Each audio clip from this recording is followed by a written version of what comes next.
Hello, hello, everyone. Hi, and welcome. Thank you all for being here. I much appreciate your patience and your wonderfulness. It is lovely to see you. It is Tales from the Foxhole Fridays, and this is doing some RPGs.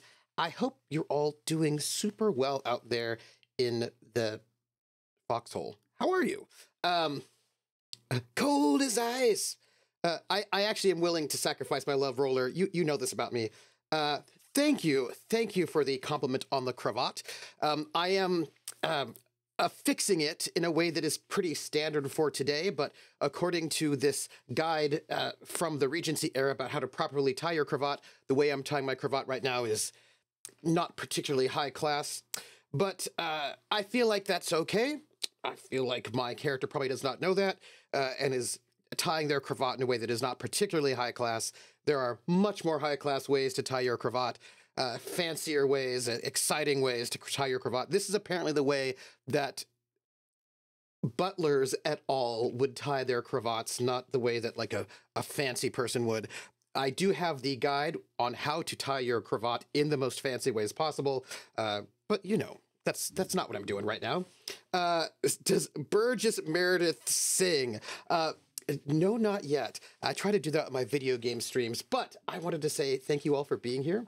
And there is indeed a Humble Bundle that is out right now over there on Humble Bundle, which has all of the, I don't know if it has all of the, but has quite a few of the solo PDFs. You can get a bunch of stuff, including look, if you want to try out and jump into Call of Cthulhu, there's a really good PDF Humble Bundle happening right now that you should definitely look into. It is a big deal. So, what are we doing and how are we? 25 PDFs.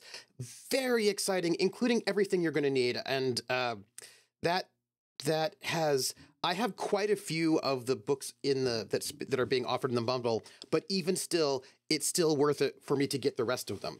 I already have Reign of Terror and also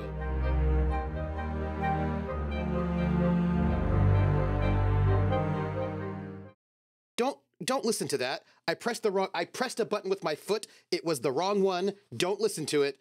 That was not, just don't even pay attention to it.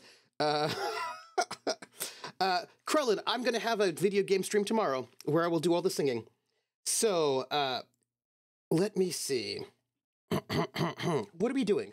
First, I want to say thank you for being here.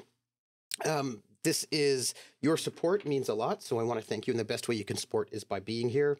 The next thing you can do if you like is if you're over there on the YouTube, you can give the like, subscribe, and a comment. And, you know, engagement, algorithm, and all that business. Also, you can tell your friend, you can retweet the Going Live tweet, or reskeet the Going Live skeet. I don't know if I'll ever really get used to that. You can also give tips and bits. If you do, I'll read out those tips and bits messages at the end. You can be one of our Patreons. All of the proceeds go to pay for the cast of these shows. Me only if there is enough. For example, I did not pay myself at all for the last season because I want to make sure that the players have enough. And let's see, what else? Oh, we also have a special Patreon tier, which is $200, which will pay for a cast of 4 players for 1 week of one of these shows. And we currently have, that's limited to only 4 slots, and because they're 4 weeks. And if you are one of our special sponsors, you'll get a special sponsor ad that will play once a month. And we currently have one sponsor, and that is Will and TW, who is our note taker, who is amazing. And I will note that for the month of January, we were supposed to do Sandman today, but we have 2 of our players being under the weather and not able to really speak. So we will be starting Sandman next Friday. So we're going to have 2 Fridays of Sandman. And that will be Adventure 2, Prophet of Darkness. Then after that, there will be no Foxhole Fridays the first weekend of February because I will be in Texas doing a talk. And then we'll be back with another week of the Sandman. And then I'll let you know what's happening for the rest of February. But that's where we're currently at. And Maggie is here for Holt's demise. That is very good. Let's see. So that's what we've got going on.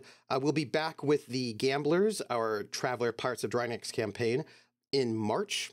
So there's going to be a couple of weeks where we're going to be doing something else and in February, and I will tell you what that is once I figure it out. So did I buy my tickets? I did indeed buy my tickets. So let me see.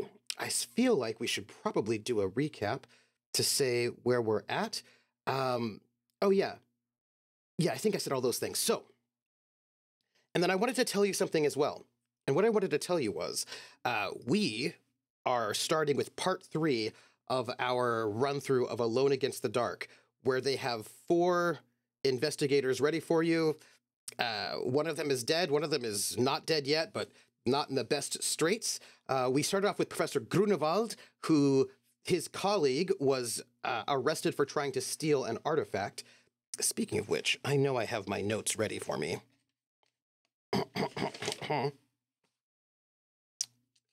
Notes ready for session 3. Let me write this down. Not dead, getting better. Session 3, Alone Dark. I'm ready for it. I also have my combat flowchart also ready to go. I'm ready. So, I have things to share with you before we get full on into it. Do I have everything? Wait.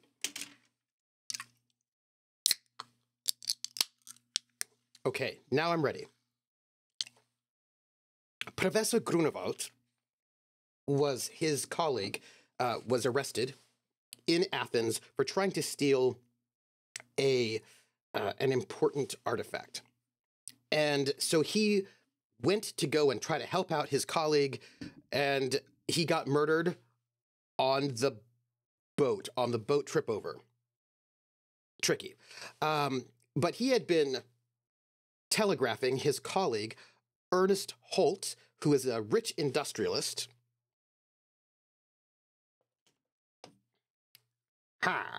Yes. A rich industrialist who got together all of his shotgun, his hunting shotgun, his pistol, got books, got everything he needed, head on over to Athens. And when he got to Athens, he realized there was some trouble in Cairo, made his way to Cairo. On the plane trip to get to Cairo, people tried to murder him. He stopped that from happening fantastically. Got the plane landed, everything was great, arrives in Cairo, and on the first day, before he decided unwisely to go and just check out the market before he went to the hotel. And when he had a driver there for the day, he went inside the market, was looking around an antique curio spot, saw a mirror.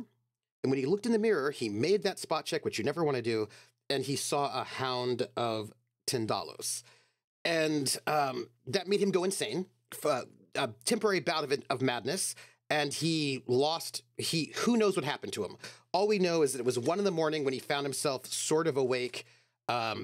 He had his pinky finger had been cut off where he had a special magic ring.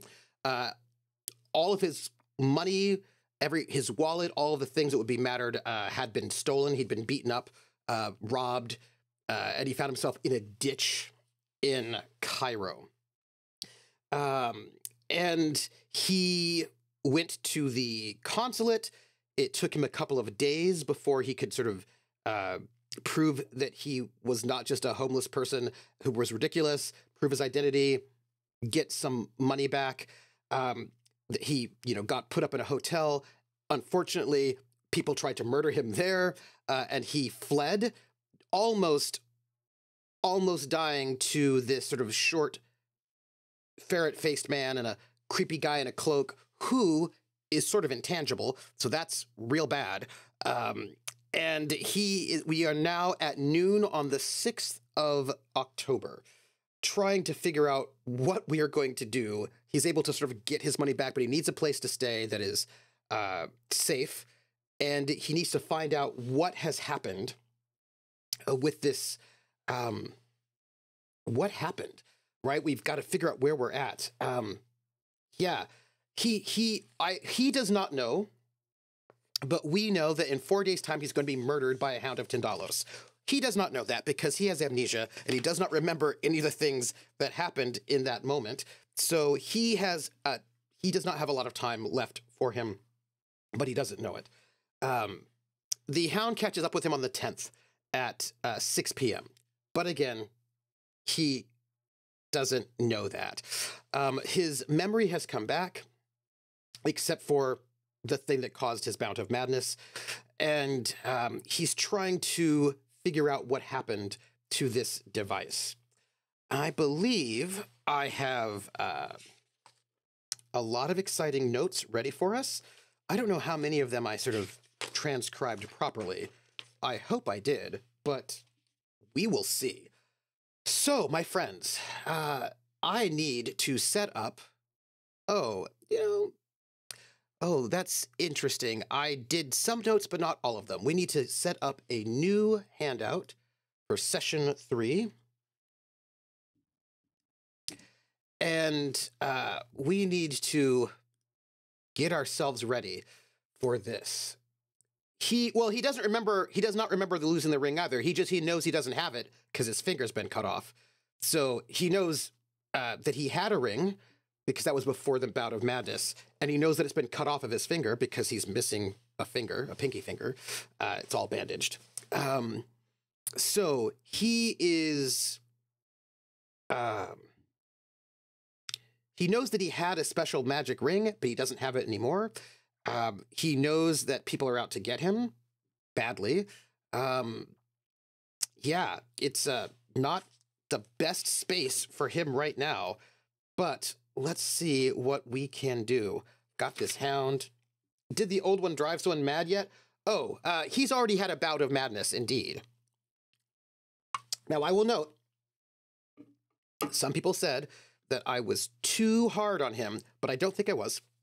And also, when you're like, okay, there's multiple rules here, we've got to look it up, you have to just go with a quick ruling. So, here we are. We have got Ernest Holt, our industrialist, and it is noon on September the 6th.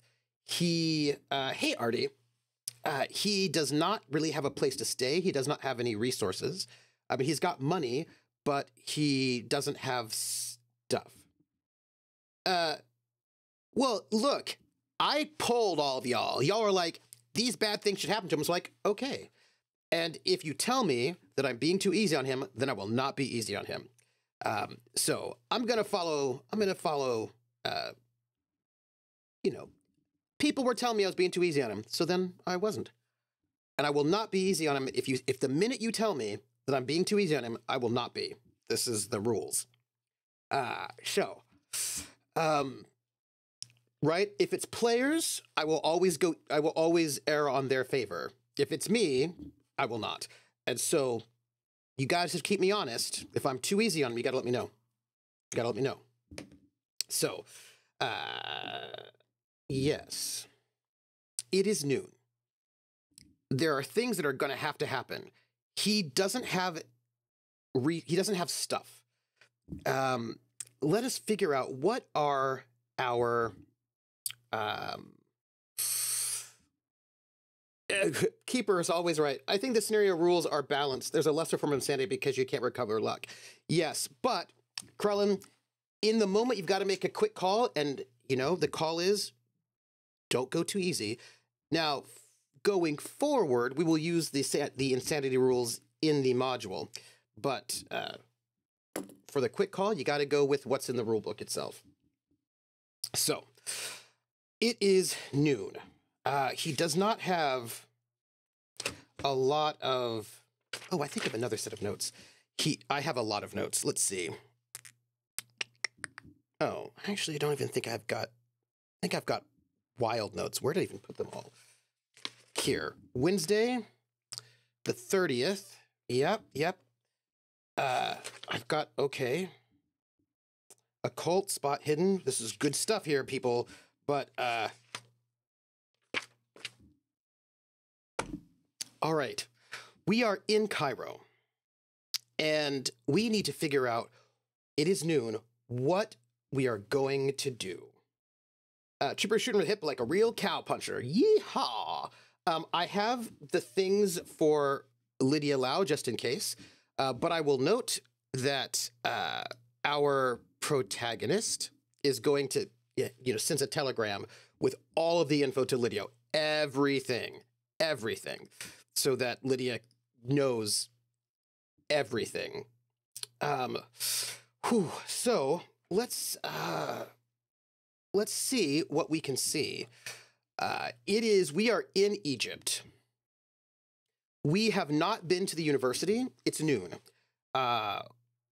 We have not been to the outfitters and suppliers. Unfortunately, it's noon, which means they are not open. We're going to have to go there. Let's see. The airport, the museum. We've been to the museum. We found out a lot of stuff while we were there. We should probably go to the police to deal with what happened to us, because we have been attacked multiple times, which is no good. We went to the marketplace and went mad, so we should not go there again, because I feel like we're feeling avoidant. Hotels, hospital, on the street food vendors, other sleeping arrangements, retail merchandise. Okay, so, the Cairo Museum is very cool, except that there's mysteriousness there. So I think we should, easy peasy, have lunch, right? And then we should try to find other sleeping arrangements. So we're going to get, we're going to have to do this in order and be very careful about this. One, we'll eat lunch. Here, let's go over here. Give ourselves something. Give ourselves some. Poor guy doesn't know he's going to die pretty soon. Okay, don't you need to steal an artifact from the museum or something like that?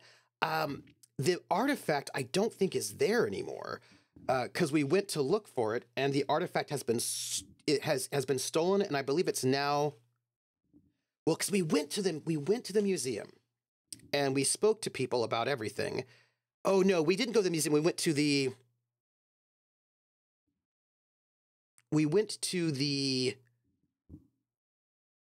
Hold on. I think we went to the police station. Oh, my goodness. Well, first, we're going to have lunch. We're going to start off, since everything is closed for siesta, we're going to start off and have lunch at noon, and then we will travel. We'll have to get a taxi, is what we're going to have to do.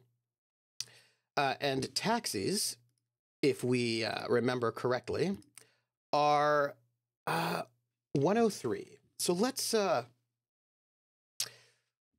go to get some taxis. And didn't you go to the museum in Athens? They said, sorry, your artifact's in another museum. That actually is probably true. But we went, where did we go? We went to, oh, I think you're right. I think we actually have just been murderized a little bit. So that means we should probably, because we've been sort of messed up, we should probably go to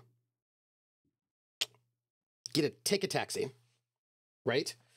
Which is 103. And if by the time we take the taxi, because it takes us an hour to travel somewhere, it'll be 2 p.m., which means we can go to the museum and check out that place before we go anywhere else. Let's do that. Let's go to our taxi. 103. Cairo taxis. Excuse me.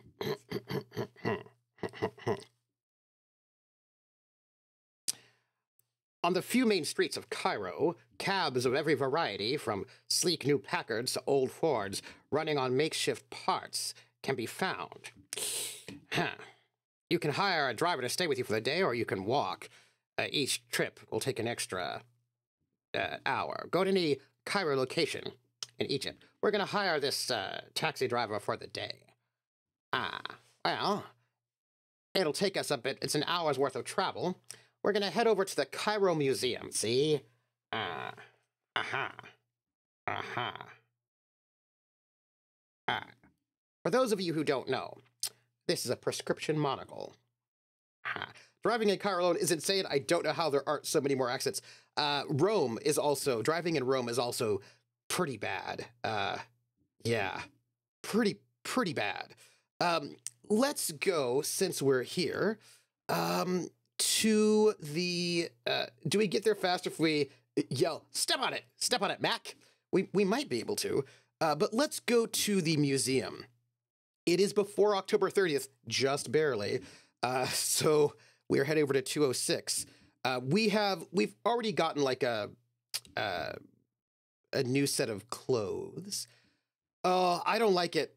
I don't want to go to the museum without going to the retail store first, because it might be bad.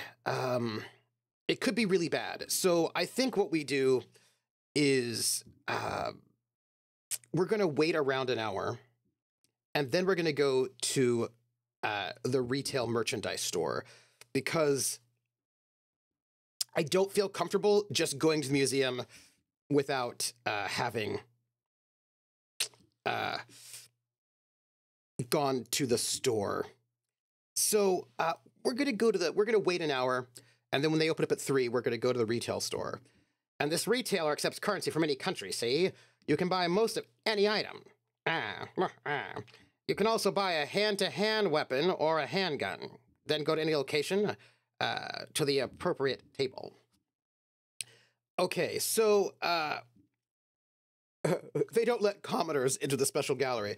So let's deal with this, why don't we? We need to go shopping. And my understanding, dear Ernest Holt, is with a, where are you, my friend? Skills. With a credit rating of 50, he's quite well off. He's got like $250 in cash and a spending level of $58. But here's the thing. We are going to have to go and check out the rules on spending money, because I want to do this right. We have limits on how much we can spend in any given space.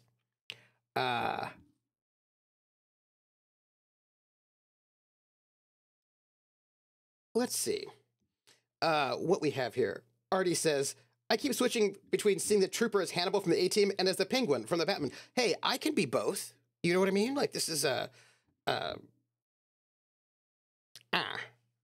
page 47. So cash is basically what we've got on us, more or less. Or they might be a money belt or something like this.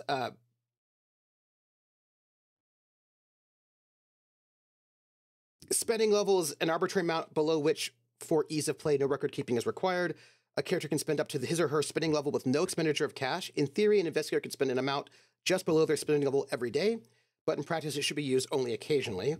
And then assets. So we can spend up to $250 without worrying about it, and then we can still have some cash. So, we're wealthy. Actually, cash for us is credit rating times 5. Yeah, 250. We're good. We're good. Now, I bought us a Colt Automatic 1911, which, if I think I wrote down how much this cost. $40. Okay. 250. We're down to 210. And then we bought some automatic, some ammo. That ammo, how much does it cost? Let me see. Hold on. A thing to watch out for with money belts and Cairo is making sure you don't sweat through them and cause Charles to bleed. Artie, you're making me think about traveler's checks, and that's, you know, that makes me all nostalgic for back when I was in the Army. I suppose people don't even use traveler's checks anymore, right? They use debit cards. Our ammo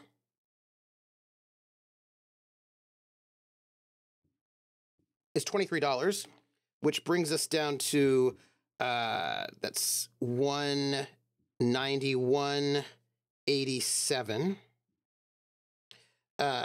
What happened to your father?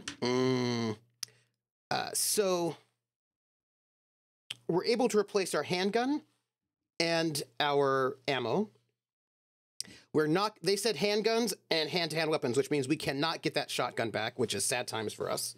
His gun also has a white horn handle because he's extra. Oh, it is. He is 100% extra. 100%. So we're going to have to get rid of our shotgun because he doesn't have that anymore, nor does he have the shells. Those things are gone. Okay, so what can we do? You know what I have for you? I probably can, let's do this, because who does not like a little bit of equipment lists? Give me a moment. What I need to do is bring up our document, but this is not the document that I want. What I want is this one. Let's go to preview, keeper rulebook.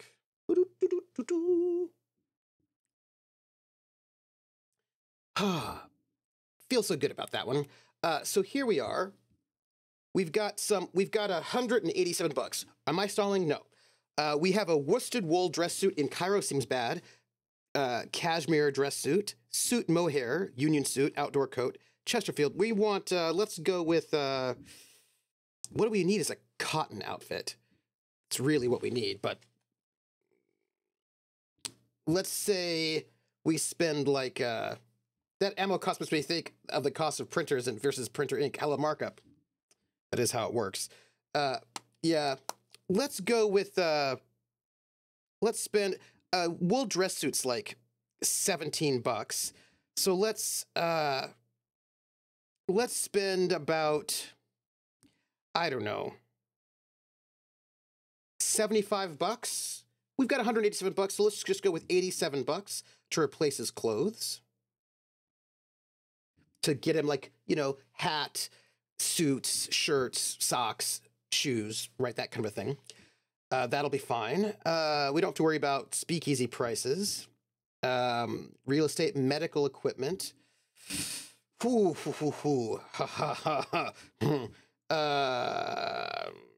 don't think he's got a lot of first aid, to be honest. Although I think his hit points should probably be back to normal because it's been a couple of days. You know, and does he have any kind of first aid? He's not actually bad at first aid. So let's get him like I want a first aid pack, but we'll just go with the medical case.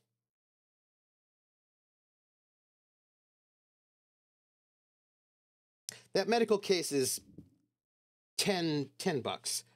So it's down to 90. Outdoor and travel gear.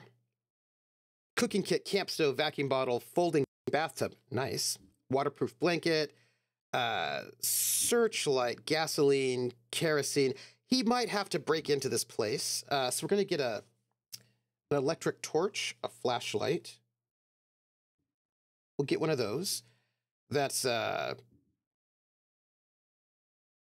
we'll just say 3 bucks.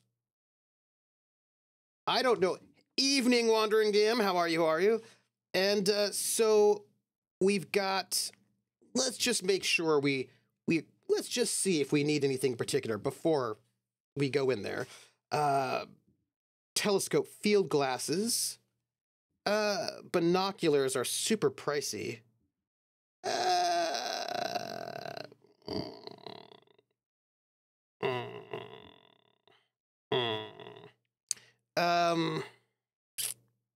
Yeah. Ahoy! You know what? Let's just get a hunting knife because we might need one, just to be safe. You know, just to be safe. Hand drill, padlock, rope. Who doesn't need 50 feet of rope? I think we all do. We all need 50 feet of rope. We don't know why, but we might need it. So let's just take us down to 76. Let's get a crowbar. For no reason.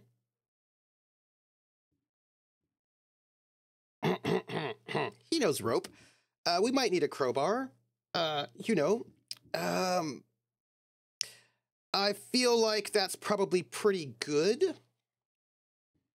And yeah, always good to have a melee weapon, you know? We should probably have some sort of like bag or backpack of sort. Hello, how we roll own? Let's get oh, we've got a watch, of course.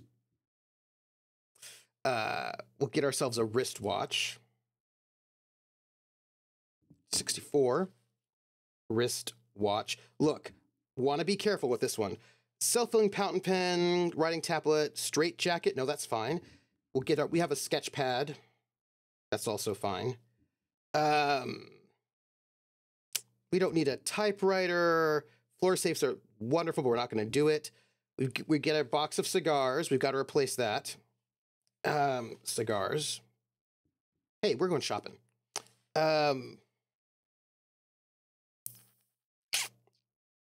Yeah, and I think we're going to have to go and get that Arabic dictionary and the German dictionary, which we can get. We'll replace those two things. And I do not have enough money to go and get a motorcycle. Well,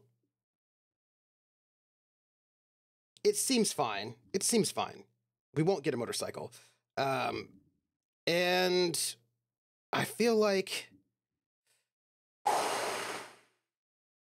hey, a 4-string jazz banjo, $7.45. Nice. I feel like that's going to be it for us, right? I feel like that's it. Okay.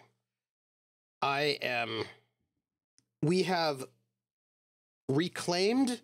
We've got, and we have to get luggage and all that, so I think we're good. Yeah, okay. I am feeling... I'm feeling better. I've got all my things, see? I've got all the things I need. So let's see. Let's find ourselves somewhere to sleep for tonight and see if we can find some kind of other arrangements, because after all,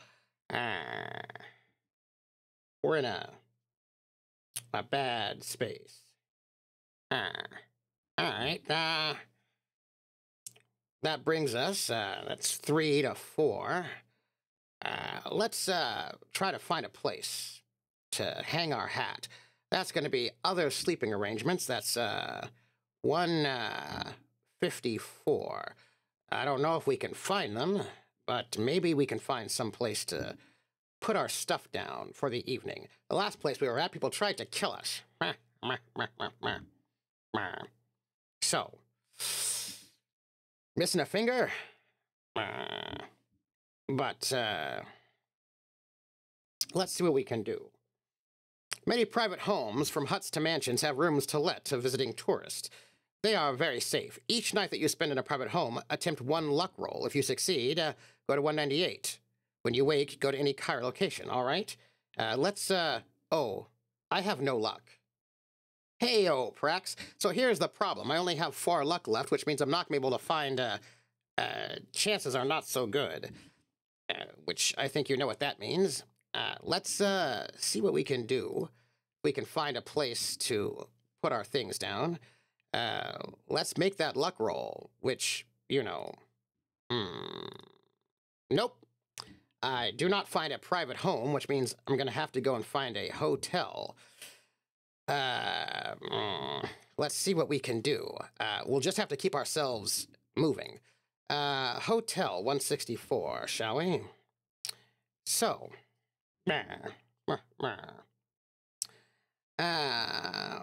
Space is a bit tight. We might get a room. We're gonna roll a 1D, D10 to see what we can find. A 7 is 127. Let's see what we find there. Expensive hotel. This is the best class of hotel. Nice. There's 24-hour room service. On your second night here, that's not our second night. That's, fine. So, I'll tell you what happens. Me, Ernest Holt, industrialist, financier, and former naval officer, I go to the, retail merchandise store. I feel more alive, more like myself. There's something I'm missing that I've forgotten. I can't remember what it is. I have a strange feeling, but probably because somebody cut off my finger. But that's not...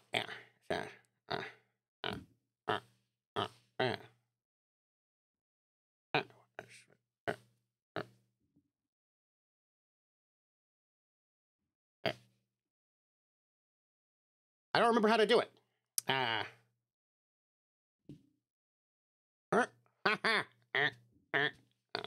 Anyway, point is, I've gotten a shave, got my clothing back. I'm in one of the nicest, most expensive hotels there is, in Cairo. Feel better, although there's a nagging strangeness in the back of my mind, like there's something I've forgotten. Perhaps some of those missing hours. Well, it's time, I think, to go to the museum and see what we can find there. Let's do that, shall we? We've got a driver here who's with us all day. Let's go to it. Now, I want to make sure we're at the Cairo Museum, which is 206. Ha! Oh, 127 is the expensive hotel. Huh. All right. That's for tonight. Why don't we make sure we've got our timing right? Because as we know, timing in this adventure is everything. Why? They haven't told us, but I bet it's about a deadline. Certainly we've got one with a Hound of Tindalos just coming up there to try to murder us later. So, we did an hour's worth of shopping, then we travel for an hour to get to a hotel. Now, the problem is that if we travel again, it'll be 6 p.m., which means we're not going to be able to go to the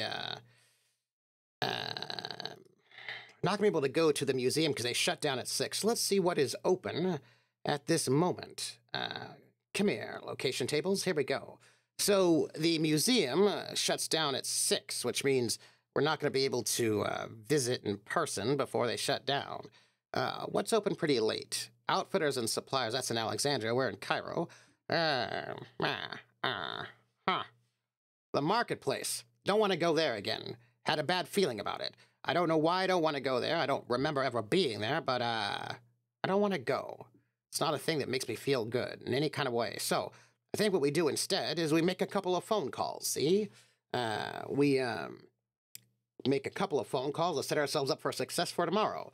We can do that before these things shut down. Let's call the university. Let's call the museum, and let's do that, shall we? That's something we can do, and then we'll have a lovely evening in this expensive hotel, see? Sure. Huh. We're going to just call rather than arrive. Let's see what we got. So, 206 is, we're going to call the museum first, see? See what we can find. If we call the museum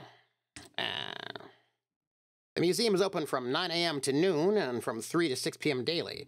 3 exhibits in this great museum might interest me. The treasures from the pyramids, the tombs of the ancients, and for the Carpathos device. I might want to interview the curator, Ahmed Key. Well, you know what? I feel like perhaps I interview the curator. You know what? I'm going to call the university. We can make a couple of phone calls. Maybe I can find somebody who can do some translation for me while I'm here. That might not be bad at all. Let's see.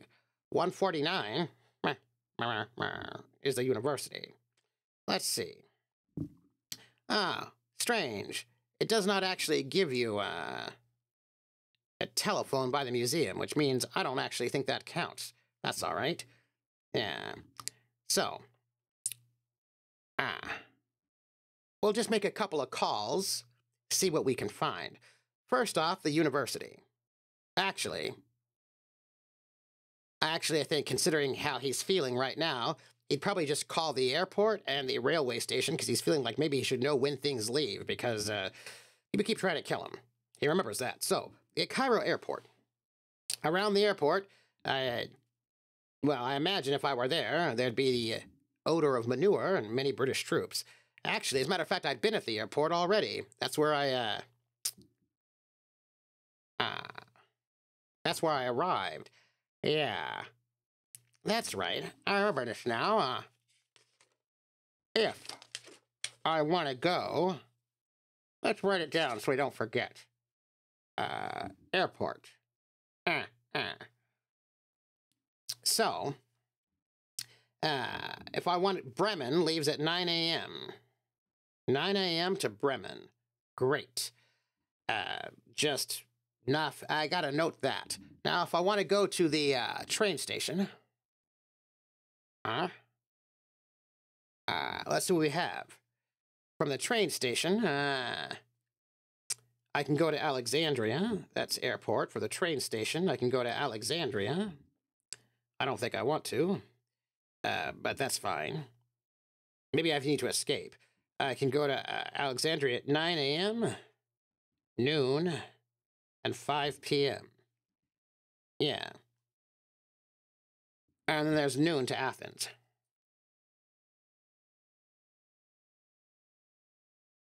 I'm not worried about that. So, all of that said, I think it's time to make a phone call to the university.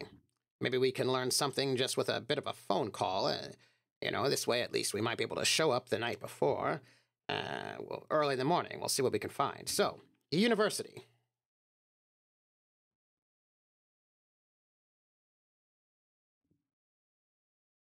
Much open-minded learning and studying occurs in this incredible Cairo institution. That's the University of Al-Azhar. You see, and lately the presence of British troops makes many Egyptians reluctant to talk to foreigners. Why would they be reluctant to talk to me? I'm a rich industrialist. I know what's going on, and, you know, well, I have a really good bribe skill. No, I don't think I do. Anyhow, I can visit the library or visit one of the departments within the main-like building. Each visit costs an hour, and additional time may be demanded within particular departments. Well, I can make one phone call. Let's see. How about if we go to languages? I'm going to call the language department at the university. Maybe that might get me something. Languages. I'm looking for maybe a translator, perhaps, who might want to help me out. See? 239 for languages. 239. What do we have here? 239. Professor Karge can arrange to translate anything I brought. He can also assign me a student translator. The languages can be of your choice, and the translator will accompany you while in Cairo. His language is Arabic and 50% in other languages. Yes, as a matter of fact, thank you. Professor Karge, I appreciate it. I'll tell you what I've got. I've got a translator now. My translator's name is,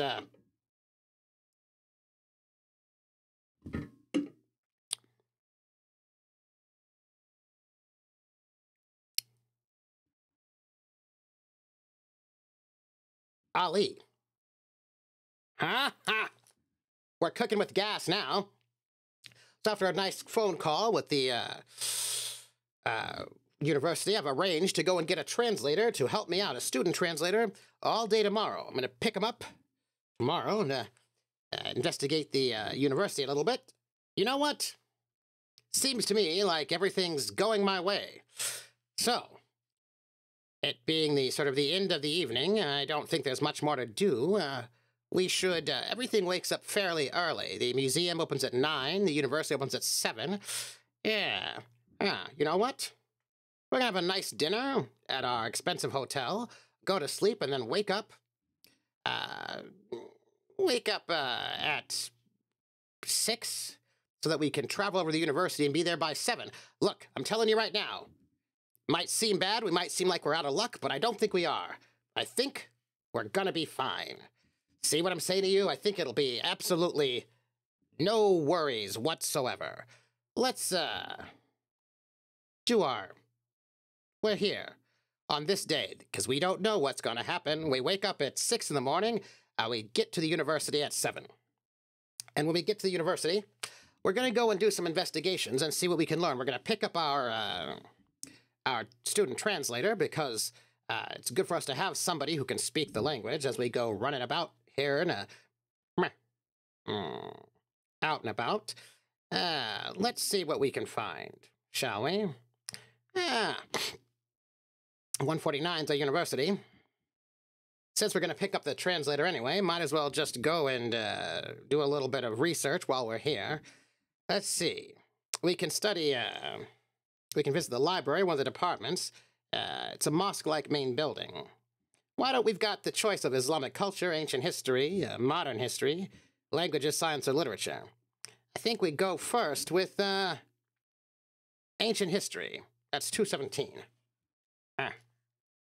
Ancient history, 217. Let's do that, shall we? I think it's a good idea. By the way, page 31. 217, why don't we? Meh.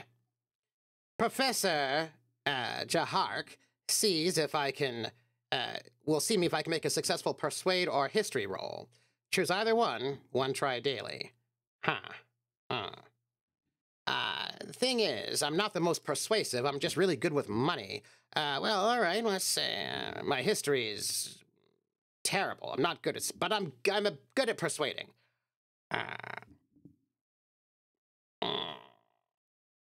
Failure. He's not going to see me today.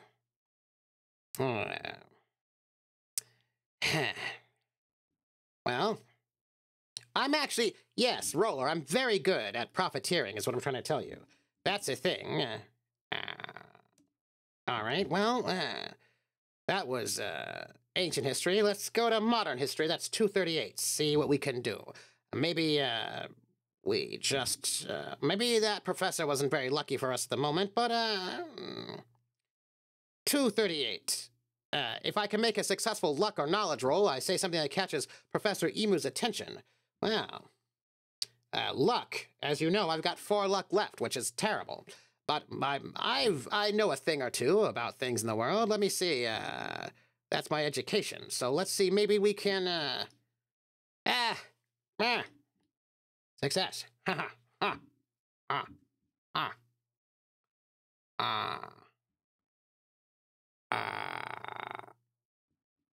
238.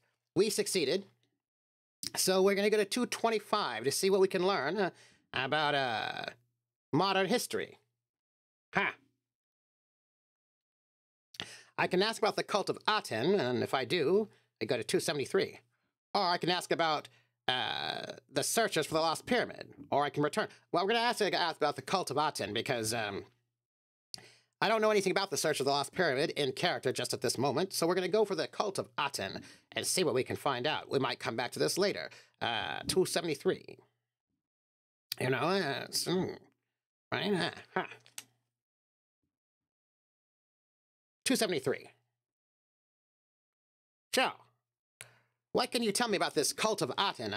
I'm missing a finger. Doesn't really work. So, what can you tell me, Professor? Yes, yes, they have grown more active. The authorities hush it up, but in the past few years, tremendous numbers of inhabitants have disappeared. Well, that's strange. Well, you know, I was told in the research that I did that this Carnathos sort of thing might help open up secret rooms inside a pyramid. You know anything about pyramids, do you? I'm going to ask about these searches for a lost pyramid. I don't know about searchers necessarily, but I know about this thing about pyramids, so let's see what our professor, since we got him here anyway, what he might be able to tell us while we're here.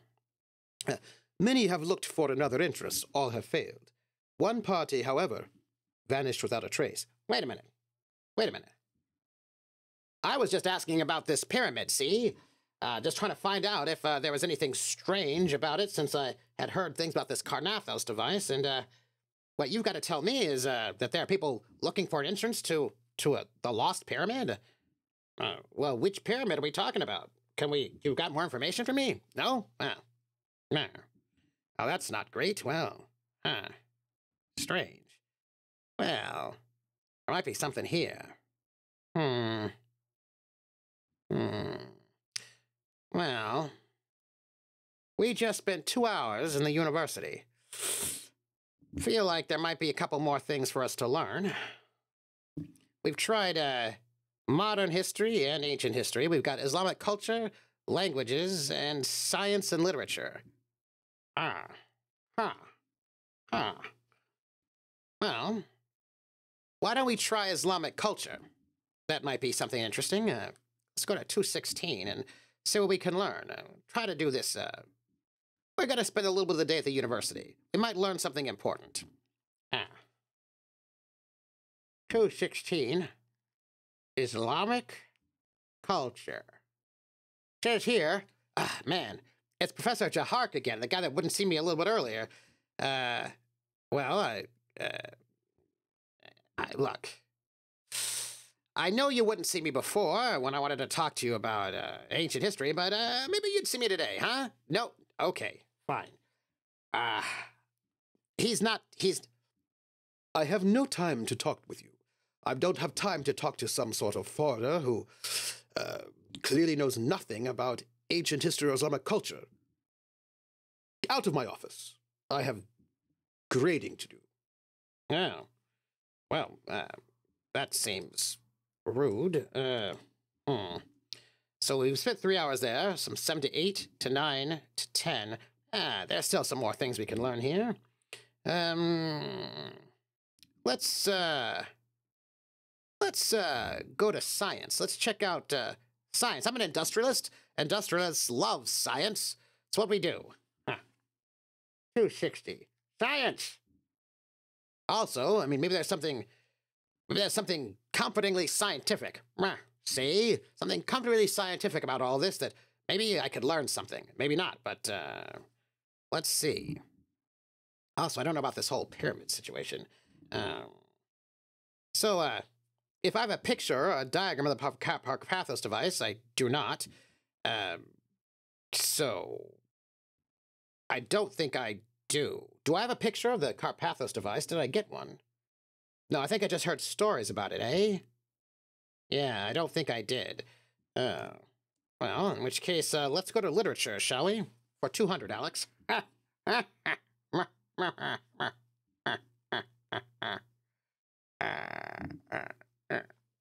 You know what I'm saying. Oh. Why don't we, Oh, hold on. Go to 8 to 9 to 10 to 11. I can do one more. So I'm going to do that. Let's, go to 261. We're going to have to go to the library and just see what we can find ourselves a little bit, but, try to get as much help as we can. The professor is quite willing to talk of many things. Look at this. This literature professor is willing to talk to us about all sorts of things. This is wonderful. First, I feel like we should talk to him about the Carpathos device, because that seems to be, Carpathos. The most relevant thing. I'm feeling really good. See, this is what I'm trying to tell you. It's all about science. That's what it's all about. Scientists, not science, literature. A helpful academic. Tell you what, this guy's a literature guy. That means he probably, is trying to procrastinate on his writing. So, Professor, why don't you tell me something about this Carpathos device that came over from Athens? And maybe you got something that you can tell me about it, after all. Why not? I'm not sure that this passage refers to it. A cursed key for a cursed box. The top of terror it unlocks. Well, return to 237 if I have more to ask him. I do. Actually, I do have more to ask him. So that... Wait, let's write that down, why don't we? We should probably write this down. A cursed key for a cursed box. The top of terror it unlocks. We had a whole bunch of things we'd learned about this, and got some questions. I don't know about all this. It seems unfortunate.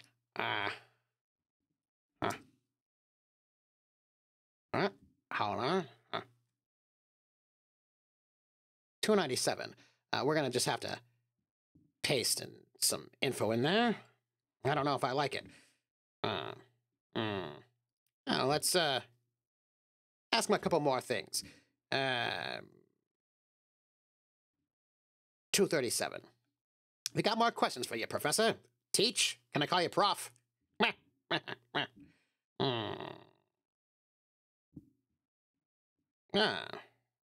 237, right? In this book-lined office, I can ask Professor Jahark all about all of these topics. That's not the right one, is it? Let me just double-check. I want to make sure I got this right. That's, 261. There we go. I asked him about the Carpathos, so let's ask him about this, Aten, the Cult of Autumn, huh? Maybe he could, give me some information. I hope he can.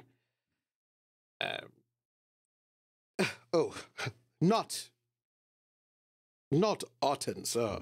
It goes by many names in the old books. Lord of Mu, Master of the Deep, but here... And he pulls down an old book. Here it is called Gata no Thoa. Even this rough sketch is horrid. That thing they worship, and it is said to seek a new kingdom. Of course, it's all rubbish, you understand. Ha, ha. Wait a minute. This guy's called the Lord of Mu. Lord of Mu. Like, that's... okay. Master of the Deep also sounds pretty bad. I see. But they call him Gata no Thoa. Well, that's quite disturbing. Yeah, I don't think I like that at all. No. Well, can you tell me about the Lost Pyramid? That might be something worthwhile, huh? I mean, huh? I don't know. 288. Lost Pyramid. Yes, I have one reference, a cryptic one. He takes a scrap of parchment from a drawer. It says, only one passage helps. Where evil waits, the gate opens. Where you go up to go down. Wait a minute. What is that you said? Say that one more time. That doesn't make a lot of sense to me. You said, what?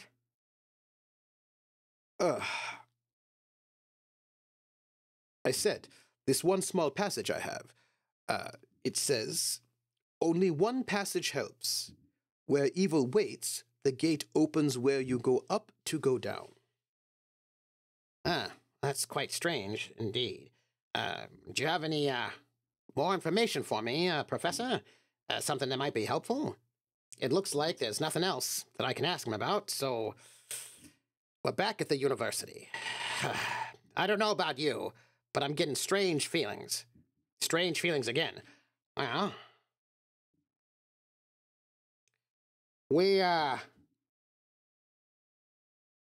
Let's see. It looks to me like we still need to talk to, ancient history, Islamic culture, and, at that professor, huh? We should probably go back to languages at some point, but, maybe not just yet, huh? Why don't we do what we're supposed to do, which is, I think you know what I'm saying, check our timeline, eh? That's what I think we should do. So, we spent 5 hours. 5 hours in the, come here. Huh? Oh. Well, that's not good. Hold on, we'll just, try one more time. There we go. Oh, I see what's happening. I did this. I was in studio mode. I hate it. So, we spent 5 hours. We got there at 7. We spent 5 hours there. 1, 2, 3, 4, 5. It is now noon, so we spend an hour getting to a place where we can have a nice lunch, maybe the train station, and get a nice lunch at the train station. We eat lunch at the train station.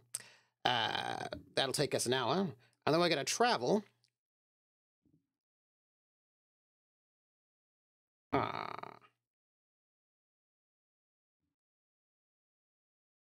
We're going to arrive somewhere at 2 p.m. Here's the thing. I feel like what we need to do is go to the museum, right? Well, I don't want to waste time. Well, the Cairo police are open 24 hours a day, so we can maybe go to them when we're done. Rest of the while, I should have gone to the police earlier, shouldn't I? Probably should have. Probably what I should have done earlier. Well, the museum. It's open at 2 p.m. Perfect. Well, let's make ourselves look presentable and head on over to the museum. Yeah.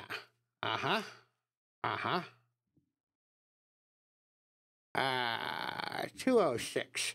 Now, we have got a translator with us. We've got a driver for the day. And, well, we're going to see what we can see. I do want to go back to that university, try to get as much information as I can. I do wish my good friend, Professor Grunewald, went somehow missing, but maybe I can find him where he's gone. Let's head over to the Cairo Museum, why don't we? Mommy? Well, the museum's open from 9 to noon, and it says here from 3 to 6 p.m. daily, but the it says over there 2. So, we're going up there. There are 3 exhibits: the treasures from the pyramids, the Tomb of the Ancients, and the Carpathos device. And I could also interview the curator. Here's what I'm thinking. We look at everything first, see? And once we look at everything, then we interview the curator, because I don't know if the curator's going to try to murder me, see? Now, the Carpathos device is the thing that's most important to me, which means I feel like I should look at it last, because what if, you know, somebody's waiting there to trap me or something like this? Why don't we just go and look at the Tomb of the... I don't know, there's been a lot about pyramids, eh? 290.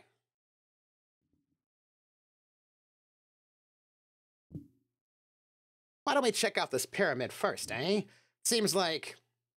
that could be fine. Let's just see what they kind of have in this exhibit. Maybe we'll learn something about these, pyramids. I don't know. So, 290.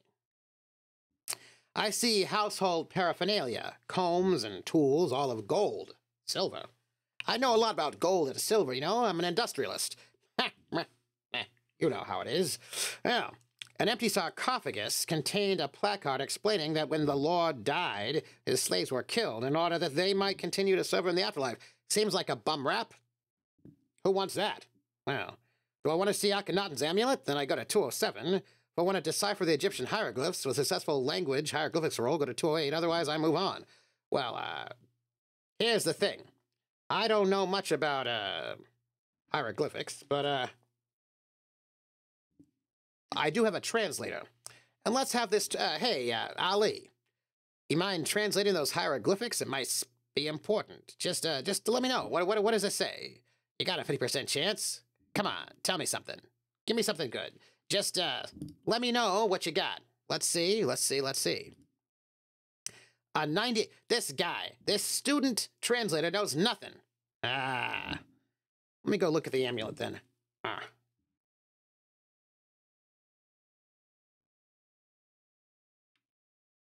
What is this? What I tell you, this, I've got this translator who's, are you even really good at translating anything? I don't even know what to say about all that. Let me just check out this, I'll be happy to see it. An amulet? Why not? I don't know. How much? What kind of grades you get, son?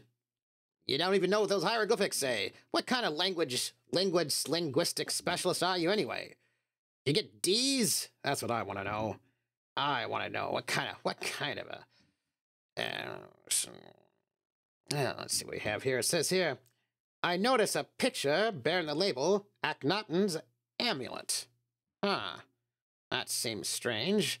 Well, it turns out there is a picture in the book. See? But I also, because I care about you, there you go. You can see it right now. I've got it up there. You can see it. He's an Arabic translator, not an Egyptian. Nah, he's not an Egyptian. Yeah, well, I feel like he's, he should just study all the languages and just tell me what it says. I could give him an extra tip. Apparently not.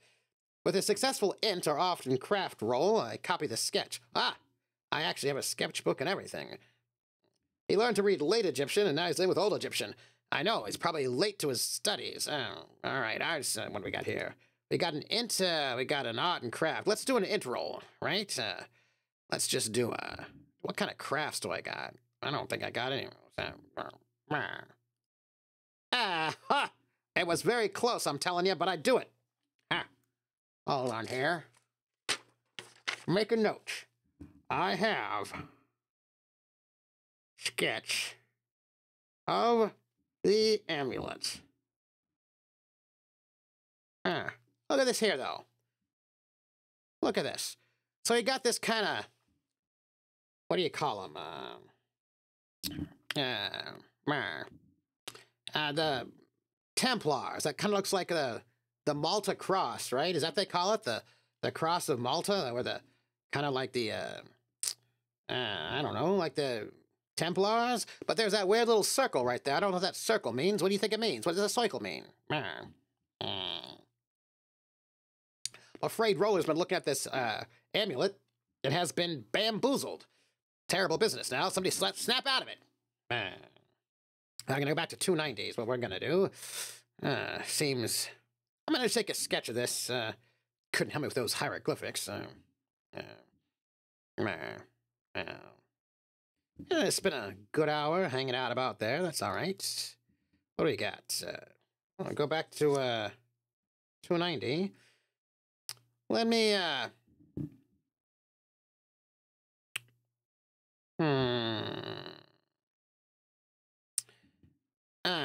well, it's still before the 30th. Somebody back to 206, eh? So, we spent a nice hour from 2 to 3 looking at the ancient pyramids. Still a little nervous. I just, feel a little nervous. So it's now 3 o'clock, 4, 5, 6. Well, let's go see the Tomb of the Ancients, shall we? 236, Tomb Ancients. Look, what we're doing is we're strolling around just to see if there's anybody following us, you know? We don't want to just go straight in to the thing that we're looking for, because what if they're waiting for us? Try to be cool, see? It's worth 10,000 gold. It's at 6 p.m. Is it dark yet? Well, it's September. It's a good question. There's a cutaway model of the Pyramid of Akhenaten on display. So I can make a int roll, a luck roll, or a Cthulhu Mythos roll. My luck is 4. Ha! Attempt each roll only once. You may move on. Well, we're going to try to make each one, shall we? Because I think, after all, let's start with the, luck. It's our worst stat, so we're going to start with that. No. Then let's try Cthulhu Mythos, because, we are better at it than we used to be. No. Now let's try to make just a plain old int roll, shall we? Failure.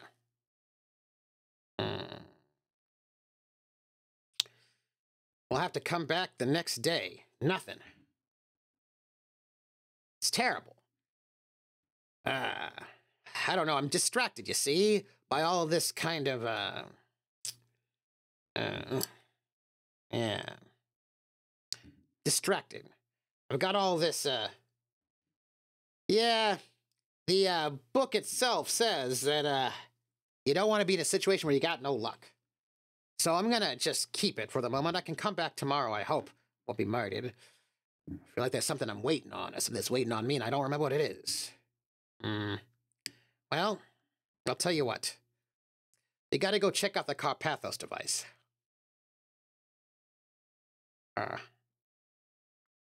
Carpathos device. Let's see what we got. 4 luck and 0 luck are function the same.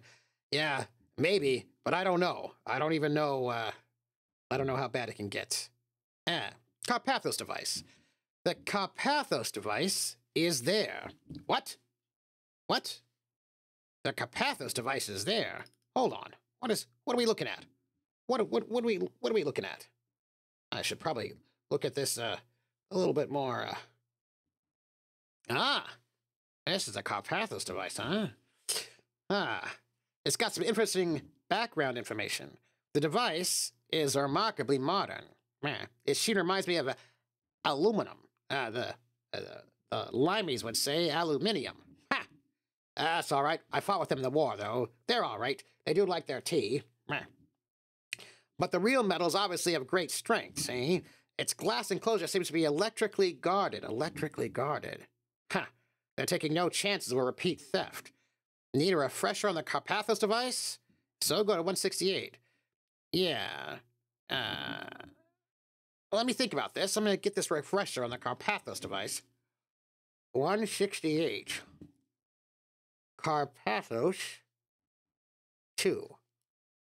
Let's see what we can find here. Let's just see what they got to tell us about this strange device, huh? I don't know about this, everybody. Seems a little bit suspicious. So, the archaeological team at the National Museum of Athens report on the Carpathos device. Noting the inexplicable markings on its surfaces and the complex network of gears and linkages. The team has established that the device is at least 2,000 years old, although some suggest it might hold a more ancient date. The report implies an ancient level of technological achievement previously undreamt of by scholars. Cryptic Greek inscriptions were found on the outside edges of some gears, while some interior sections were marked with unusual Egyptian hieroglyphs. The team can make no guess about the function of the device. Well, I'm gonna take a sketch about this, maybe. Seems like a good idea. A couple of sketches here or there. Doesn't seem like that would hurt anybody. Let me just take this note here and make a note all about it so I don't forget it. That's 168. Oh, that's 165. Hold on there. 168. Paste and match. Oops, hold on there. Paste and match style. There we go. Save those changes. Well, now.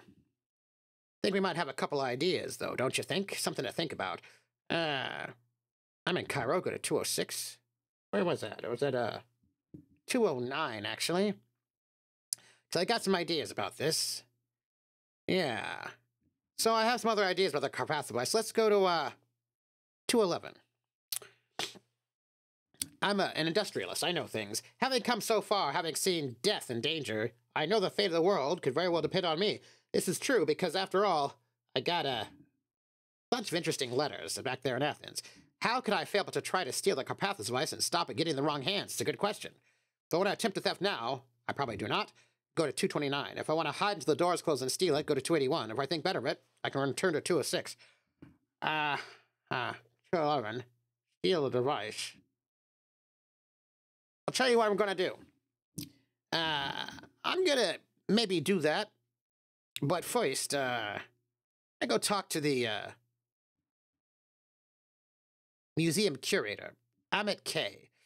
And doing that to 3 to 4 to 3 to 4 to 5 to 6 will take me right to 6 o'clock, and then I could try to hide out. Not very stealthy, I don't think. Not really. And I don't have a lot of luck left, but why don't we curator. Curator. Yeah, let's do that, shall we? We'll just do a little bit of saying hello to the curator, and it's 3:02. Maybe after all we could get a measure of him. So, from 9 a.m. to 5 p.m., I'm at K is in and will gladly see foreign visitors. Oh, I just came there right at 5. Oh, so honored to see you. So honored to have your call. He murmurs. What do I wish you do? Examine the Carpathos device? Ask that the device be returned to Athens? Ask about Gleer? Or do something else? Pick one, write it down, and then go to 3:30. Oh. Oh. I gotta write it down. I gotta pick one. Oh. Well, I'm not gonna ask to have the device returned to Athens, which leaves me really two choices. Examine the Carpathos device, or ask about Gleer, or something else.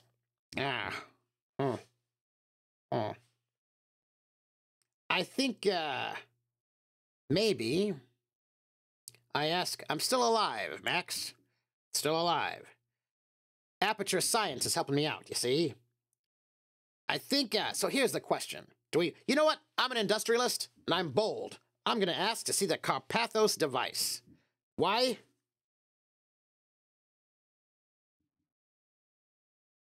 Bold industrialist, I just ask, here's the thing, I'm an industrialist, and I just ask for what I want.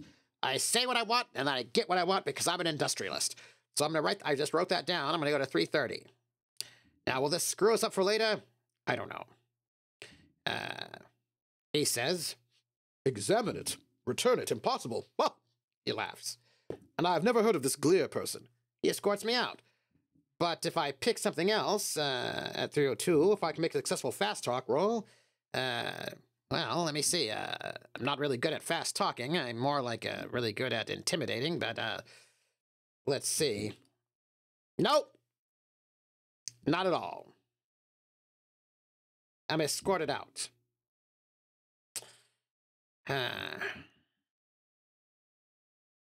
6 p.m. He's not talking to me. What do we do, friends? I'll tell you what we do. We're gonna go and,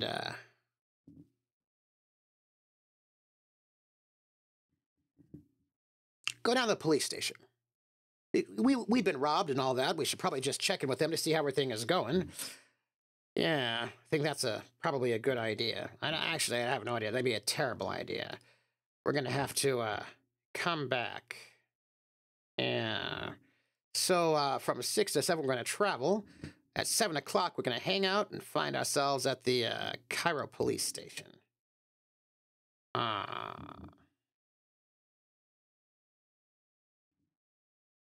1:44. Let's do that, shall we? I gotta tell you. Problematic. 1:44. Cairo police. Affable enough, they have no information concerning what I want to know. What? This is after October the 31st. It's not. Otherwise, I can go wherever I want. All right. It's 8 p.m. That's what we know. You know it's 8 p.m. right now? I don't think much is open. Let's see what we have. Well, university's closed. The Cairo airport. Museum. Police. Railway station. I don't want to go to that market. I don't feel good about it. Well, maybe I should go back. Nah, it's 7 o'clock. Won't have time. Hospital. Street food vendors. Sleeping arrangements. Retail merchandise. Taxis. Pyramid. I'll tell you what we're going to do. I've got an idea. We're going to go and have dinner. Do we have a place to stay tonight? I don't think we do we? I don't have the money for my own car, and I don't even need it, because the taxes are fine. So, I think chiropractor, I do like a good chiropractor. So I think what we do is see if we can find a place to stay. Let's see if we can get some, since we spent last night at a really expensive hotel. The thing is, my good dear Max, is that we have to roll luck to get to those other sleeping arrangements, and my luck is 4. So, other sleeping arrangements, 154. Can I find something? Roll luck. Chances are not so great, but we're going to do our very best. And no, so we've got to go to a hotel. Well, let's see what we can find in a hotel. Well, a good dear 1d10. Let's see what we can find, shall we? D10. What do we got? An 8. An 8, my friend, is 127. I believe we're going to be trying to stay at a very expensive hotel one more time. That is where we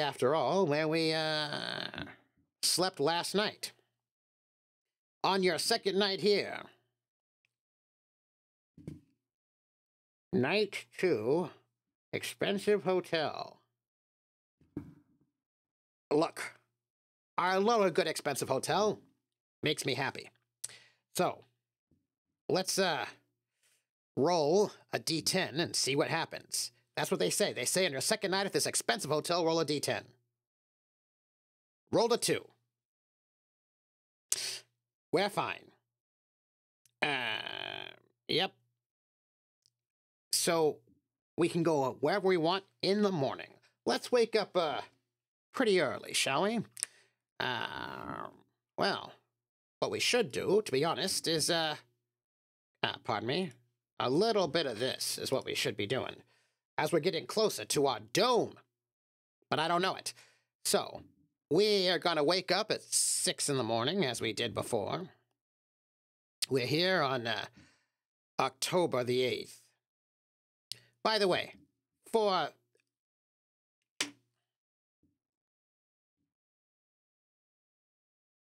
official purposes, we went and probably went and had dinner around 9 p.m. and we need 8 hours of sleep, so wake up at, well, hold on a second. We get to check this out. Hold on. Oh, we should probably go to the university again in the morning to, you know, see if we can talk to that fella. And the university opens up at 7 a.m., so I think we're good and fine and dandy with that right there, which means if we're going to wake up at 6, we got to go to bed at 10, right? 1, 2, 3, 4, 5, 6, 7, 8. Yeah. Uh-huh.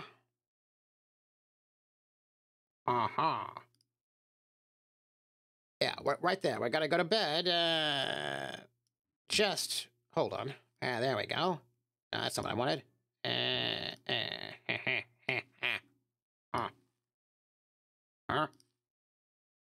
Nice. Right there, my friends. We are waking up at 6, getting our taxi, take us to the university. We'll be there at 7 o'clock. It's Thursday. We're at the university. Here's what we've got only a few days before we're murdered by the Hound of Tindalos, but we don't know it because we have amnesia. Well, we're going to go back to this university. We're going to see if we can convince this professor to talk to us. Hey, 216, shall we? That's going to be Thursday.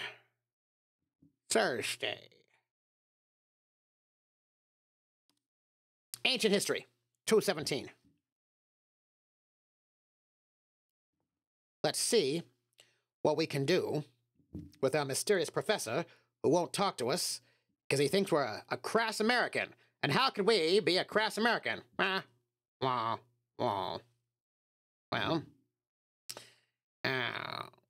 Well, we've got persuade or history, and we're terrible at history, so we're gonna have to go with persuade.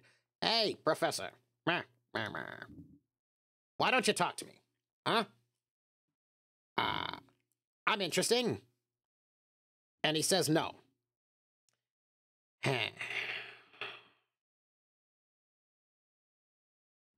All right.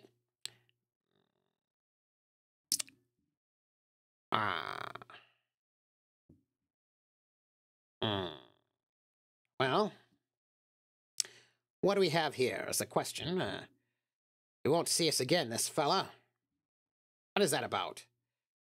Well, why won't this guy talk to me? I'm a rich American. So we still haven't talked about ancient history. Islamic culture, same guy. Science, we need the devices. We need more information about that. Literature, that's been pretty helpful. Languages, we could get things translated. We don't have anything to translate. We're going to go to the library. Guess this fellow won't help us. Maybe we could just help ourselves, well, with our translator. A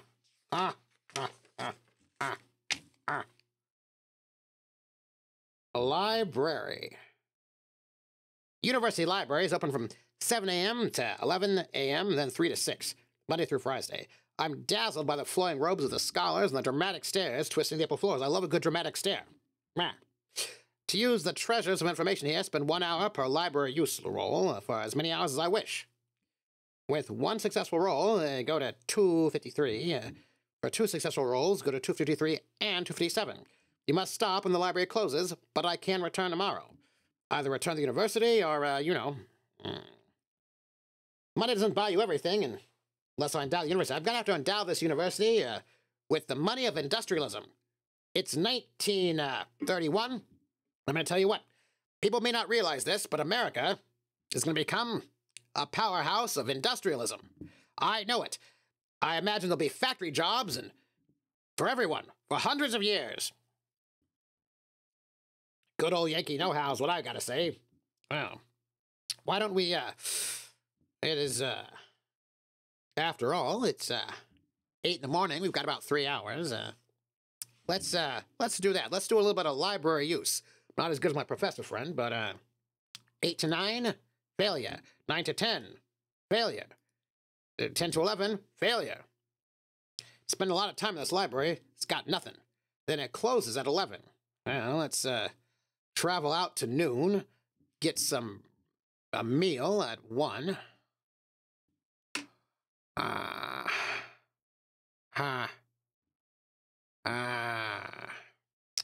We get a meal at 1 o'clock, let's say. Then, if we need to,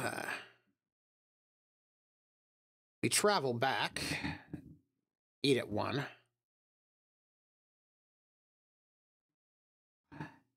Everything takes so long. See, it says up there that the museum's open. I'm gonna wait around, come back to the library, do a little bit more research in the library at the university, maybe get a little bit close to closing time at the museum and then go back, which means, the museum closes at 6. I want to get there at, like, 5-ish. So I'm going to leave at 4. So what I got like, 1 more hour in the library. Amnesiac Tindalos Death Song. Yeah, we'll just spend 1 more time in this library, see if we can do a little bit of library research usages, and we cannot. I wish I were a professor, but I'm not. So, what we're going to do now is travel over to the university, get there at 5 p.m., and then we're going to hide out. That's what we're going to do. Wait, where was that university? By like a crowbar. We got some tools with us. That's all right. We've got tools. And put ourselves at 5 p.m. there. You are? Gloriousness is the name of the game. So, my friend, this Carpathos device, we can either try to attempt to thieve it, or we can hide until the doors close and then steal it ourselves. Here's the thing. My stealth is not great, and I have no luck.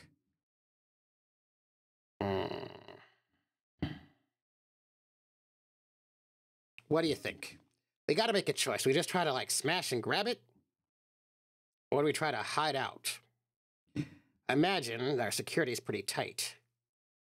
All right, everybody. We need to decide this. I'm gonna make a poll. Am I the kind of guy that would just smash and grab it, or do I try to hide out? You know what? Smash and grab. That's what we're gonna do. Roller. We should just try to buy it. But I think we smash and grab it. Why? 'Cause I'm feeling a little bit desperate.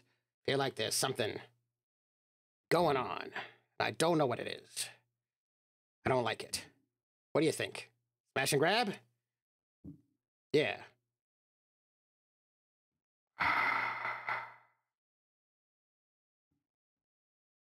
As Scarlet Rose says, something has hounded me. I feel like there's just something breathing down my neck, and I don't know what it is. Really, I am the kind of guy that hires somebody to steal it, but, feel like, you know. Here's the thing. I'm torn. Look, I'm a man of action, is what I'm trying to say. I was in the war, World War I. But naval, I'm gonna send a telegram. All right. We're just gonna do it. But what if this is not the real Carpathos device? What if it's... Nah, they wouldn't put the security so tight if it were a fake one. You know what? We're just gonna do it. I feel like Lydia Lau wouldn't do it, but I feel like I would. Smash and grab. I'm worried about this, everybody. But, here's what we do. 229. Ay. We gotta do it.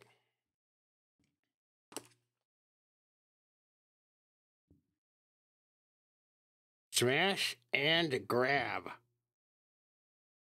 Smash and grab, it's your new catchphrase. Here's what it is.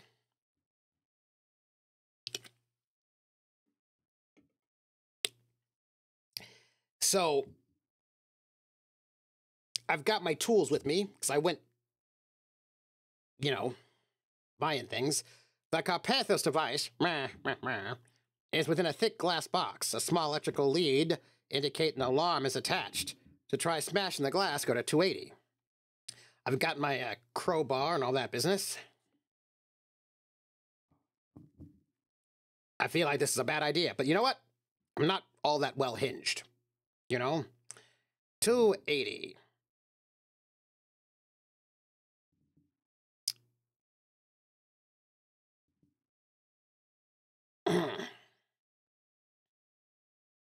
Move over, capitalism.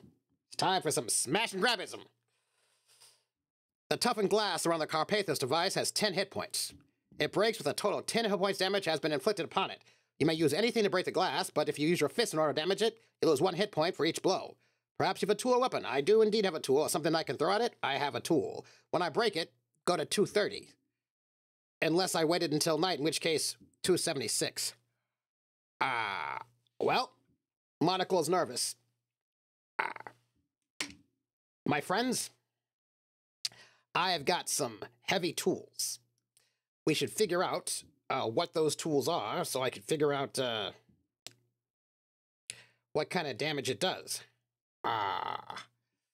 Violence-fueled capitalism. I'm going to need a melee device damage weapons table, hand-to-hand. Let's see what we got. I'm looking for, like, some sort of... We got bow and arrows, brass knuckles, bullwhip, burning torch, chainsaw, blackjack, large club, like a baseball bat, cricket bat, poker. I feel like this is probably more like a baseball bat, cricket bat, poker. Probably like a small club. That's probably what I got. Crossbow, garrote, hatchet, sickle, large knife, machete, medium knife, small knife, live wire, mace spray, nunchaku, throne rock, shuriken, spear, sword, taser, taser, war boomerang. Nice. Wood axe. All right. We're going to save with a small club because we've got a little bag with us. Too big. All right, this is going to be fighting brawl. Now, this is an inanimate object, yes? Which means I figure we should get an advantage on this one because it's not moving. Oh, we didn't take our translator with us on this one. Yeah. Well, this is a brawl.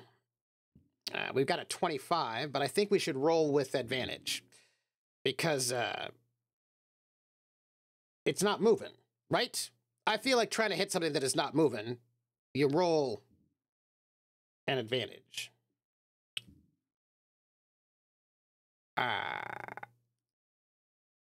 Hold on. I get to, bonus. Give me a bonus die.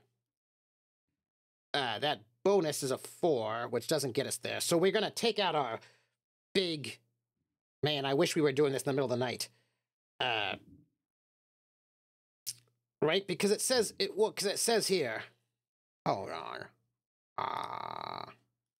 Wait. Wait.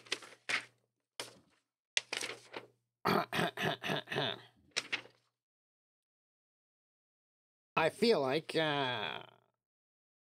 well...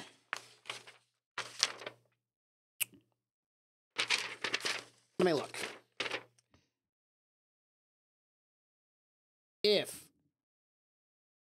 Yeah. Wait.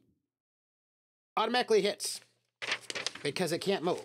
So, since it automatically hits, can't move, I get to roll damage, is what happens.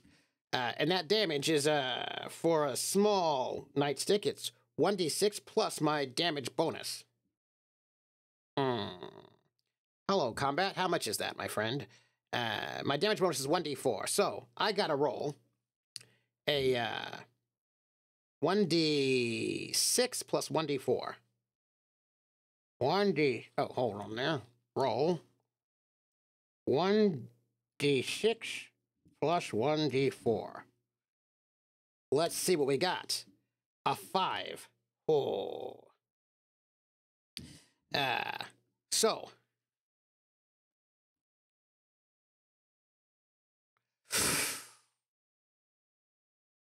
What happens? I'll tell you. I, rear back. What number are we at? 280, is that right? Yes. 230. This is going to be rough. 230. Wait. Before we were at 230, it says, where we were at? We were at, 280. Hold on.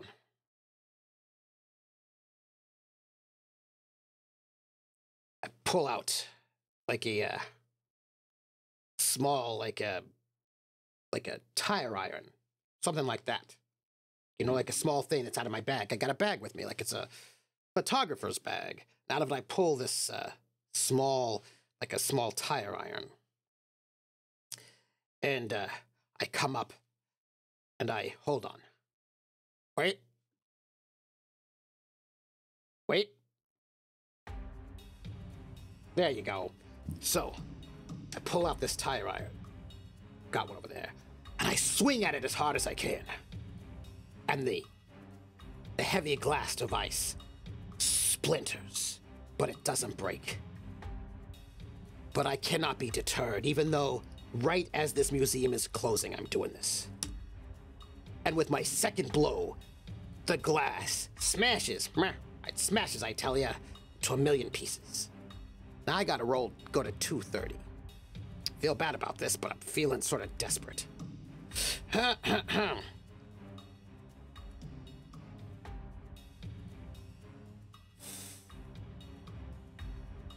The glass shatters, and I grab the Carpathos device.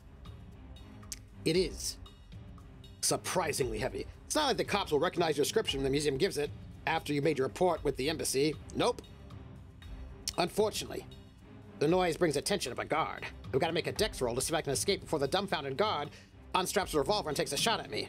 Well, tell you what, let's make a dex roll, why don't we? This is where I need to roll well. Roll well. Yes. Ha! Ha! Ha! Ha! So, this guard comes rushing, and me, with a hat, low, newspaper boy's cap, grabbed it, put it in my bag, and I start to run. And I run as fast as I can, see? And I run through 3 rooms to escape. In each room, a guard awaits. I have put away any weapon I may have, and I can carry only the device. It sounds kind of large. 3 possible combats follow as I flee. As I meet each guard of the 3 guards, I roll a 1d6. On a 1, 2, 3, 4, or 5, the guard fires his pistol once. On a 6, the guard elects to try and grab me. If the guard decides to fire, I can continue to run, hoping I can survive. If the guard attempts to grab, well, then that's a whole other thing altogether. Well, then. 3 rooms, everybody. 3 rooms. Room 1. A 6. Why is that happening? So, I smash. I grab this heavy thing, dropping the tire iron, and I start to run. I run through one of these rooms. It's the room of, Amenhotep the 4th. And this guard attempts to grab me, tries to tackle me. So I can attempt to use the Carpathos device as an improvised weapon to fight back, or I can try to dodge. If I succeed, either blow knocks him out of the way and I can run past him, or I evade him and run out of the room. My dodge is 57. So we're gonna go with that. Why don't we? He's gonna come at me, and I don't know if you know this, because I'm an industrialist. I also played football back in high school. Football, American football. It's a good American sort of game. Why don't we try this, why don't we? So this guard is gonna try to grab me. He's got a 30%. And what's that 15-6 for? Well, let's just find out. Guard, can you grab me? He rolls a 100, which is a big fumble, right? That's a terrible fumble. Let me just roll my dodge. And I succeed. I feel pretty good about that critical fumble, let me tell you what. So, first room. He comes at me, trying to tackle me, but I, just like in a movie that hasn't been made yet, 1931, Flash Gordon from 1980. I'm going to imagine there'll be a movie called Flash Gordon made in 1980. And in that movie, I'm going to imagine that Sam Jones, playing Flash Gordon, is going to take a thing, and he's going to carry it pretty heavy, and he's going to go and run through the guards of Ming the Merciless. You know Ming the Merciless. It's a serial. But I imagine in the future they're going to make a movie about it. And he's going to be running like a football hero. And I'm going to just go and just move past that first guard. And I know I've made it through. Aha. Next one takes a shot at me. Now, if I recall correctly, you cannot dodge firearms. He misses, though. Ha. Third room. Savior of the universe takes a shot at me. Misses. So as I run, full pell-mell, like... And I gotta tell you, I was in the Navy, we don't have to run very much. It's not what we do, that's a ground combat sort of thing, but we had to do a little bit of running, and I realize I'm 63 years old, but I try to keep fit. And I move past. First guard tries to tackle me. Me with this device in my hand, I push him to the side, and I go. The second room, the guard shoots at me, but I duck, I weave, I bob. Third room, third room, takes another shot at me, but he can't catch me. They used to call me Ernest the Hurricane Holt. Hurricane because I was fast. Fast like a hurricane. I don't know if that actually makes any sense, but I was. I was fast like a hurricane. And I escape all 3 buildings. All 3 guards, I flee the building and I live. So I get to go to 293, as a matter of fact. Feeling pretty good about this. 293, escape. Well then. 293. Yeah, I stole it. That's right, Max. I stole the device because what I've learned is that this is the, well, it's bad. If this thing gets, I've got to destroy it. I've got to get rid of it. That's what I've got to do. Yep, during the day. Because I'm not particularly stealthy, and I figured, you know what? Live. Smash and grab in the daylight. Why? Max might want to know why I, Ernest Holt, industrialist, would smash and grab this device in the middle of the day, and I'll tell you why. Because I'm an American industrialist. I'm bold. Fortune favors the bold. He who dares wins. America was not founded by people who just waited until it was dark to try to steal something. No, we did not wait till the dark to steal anything. We stole things in broad daylight. The American tradition is to just go and smash and grabism. Whatever you want, you smash it and you grab it. Just like I did. I smashed it and I grabbed it. I've got this device and I've escaped. Why? Because I am the perfect picture of capitalist American Yankee know-how and success. I'm glad that you all know it and you accept it. Yeah. So then, I have it. What do I do with it? Write down my intention and go to 249. Oh. I've got to write down my intention.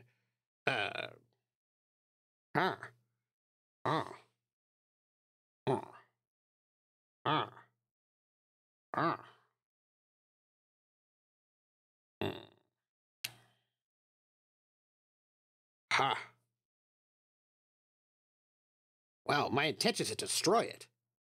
To drop it off in the middle of the ocean. I don't know if I can destroy it. It seems pretty strong. So my intention is to get out of Dodge. Take a boat. Get on a boat. Drop it off in the middle of the ocean. Just like that Titanic necklace. That's my thought. I'm going to write it down.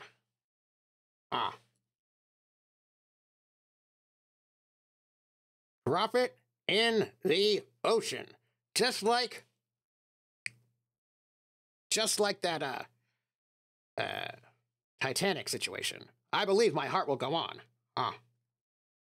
Yeah, Other Doc, I am the embodiment of American capitalism. I've got a monocle and I've got a cravat. Of course I'm capitalist.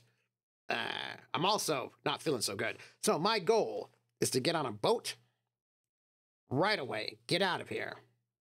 That's what I want to do. Get out. Get safe. Drop this off in the middle of the ocean. Nobody will know. Let it sink into the sea. That's my... When I say drop it in the ocean, that's just right there. Destroy it. Destroy it. Ha! I'm going to go to 249. Okay, you need to listen to me when I need the next entry. All right? All right, Max. 249. Intent. I wrote it down. Smashing and grabbing. Now, the reason I also need to go and, send a telegram. And here's my secondary intent. They're on to me. I'm going to hide it somewhere. See, that's my secondary intent, is to hide it if I can't escape. All right, 249. Everybody, we're in this moment. Well, why don't we just do a little bit of that? No, that's not stressful enough. I feel you need to go back to this one. I feel pretty stressed out. 249. All right, everybody. This is what it says. If I wrote down anything other than trying to destroy the Carpathos device... The devices are claimed by the authorities, but I wrote something down, and what I wrote down was, destroy it. That's what I wrote down. Grabbed and smashed and threw it in the ocean, just like the Founding Fathers. Yes, that's yes. Okay, termination shock, you see what I'm saying. Our Founding Fathers smashed and grabbed and threw in the ocean, that's what I'm gonna do. You can just think of me as a Founding Father, but more like from the 1930s. That's exactly right. I understand now, in a decade or so, the Parker brothers will base Mr. Monopoly on Ernest. That's right. I've got a top hat over there, got a cravat, I've got a monocle. You could just call me the guy from Monopoly. Actually, I have some friends of mine there, the Parker brothers. I know them. They worked for me at one point in time. I fired them. Anyway, yeah. So it says this. As for me, The police arrest me, and I spend several years in prison before being released and returning... I'm sorry about that. Before being released and returning to America. Go to 1574 unless I surrender to the police. In that case, go to 315. Well, that's interesting. Well, no, but I don't have to deal with that because I actually destroyed it. So it says here, if I try to destroy the Carpathus device, you find that it is impervious to my hasty assaults, but the Nile's only a few paces distant. I steal a felucca, and I slowly drift downstream. Sometime later, I judge it safe, and I drop the heavy device into the Nile itself, so that it will sink down into the deep silts that have lain there undisturbed for millennia. Later, the police find me, and they capture me. I serve 7 years in Egyptian prison, only to return home penniless, disgraced, without home or friends. My life is ruined.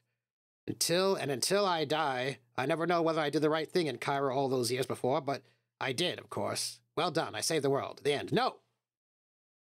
That's not what happens, my friends. That's what you think happens. That's what they said happens. However,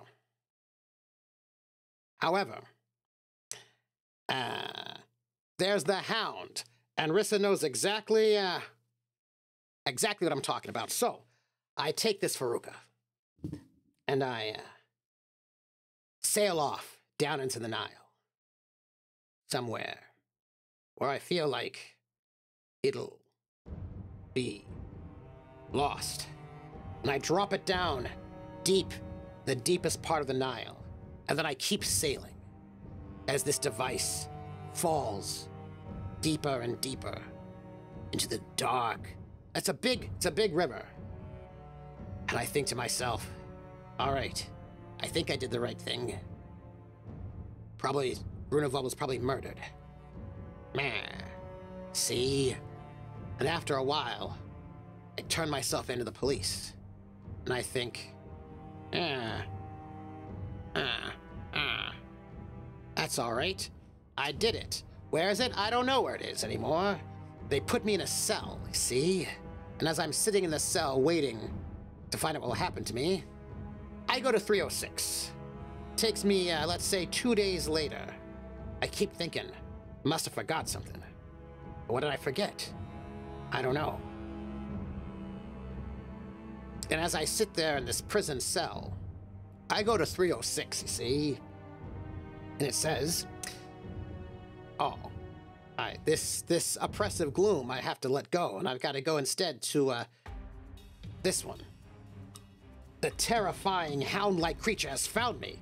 It is a Hound of Tindalos. I need to go to page 298 in the rule book to get the full description, and that I will actually do. Excuse me for one moment. 298, why don't I? I'm in a cell right now. The Hound of Tindalos. They dwell in the distant past of the Earth, when normal life has not yet advanced past one-celled animals. They inhabit the angles of time, while other beings such as mankind and all common life. Wait.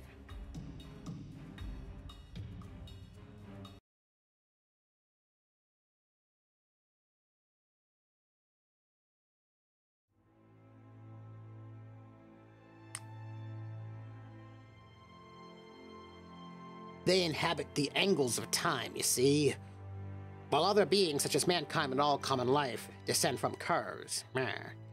The concept is hard to imagine and only seems to be used with respect to them. The hounds lust after something in mankind and other normal life, following victims through time and space to get it, and they're immortal. Just what these creatures look like is unknown, since those who meet them seem to, not survive.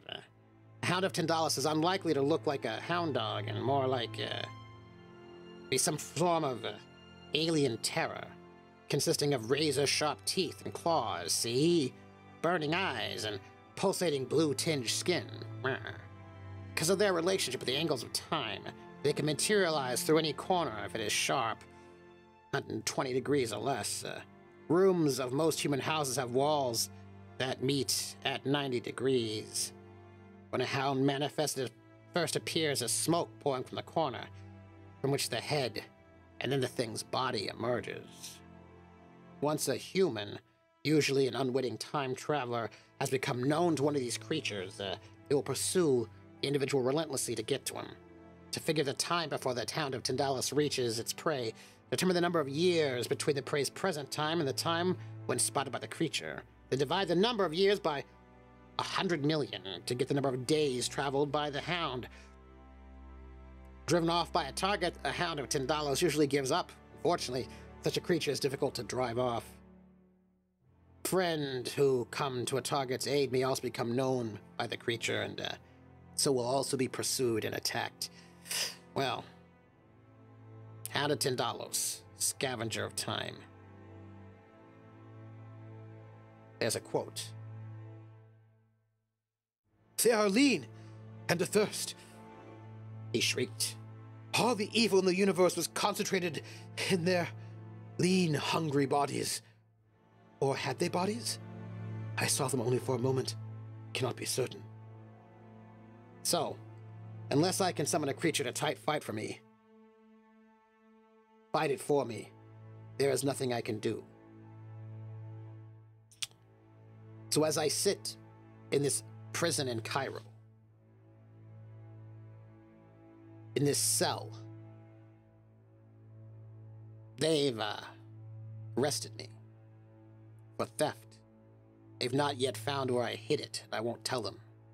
And I think to myself, you know what? I might have made it past or made it through. Maybe it'll be okay. And as I sit there in my cell, strange smoke starts pouring out of a corner of the room. See? Man. And I see this smoke and I wonder if there's a fire or something. And then, out of the smoke, jaws emerge from the corner of the room. And something I feel like I've seen before in a memory that's lost. I need to make a sanity roll as this thing comes to inside the cell that I'm locked in. I fail. I fail that sanity check. And I lose 12 sanity.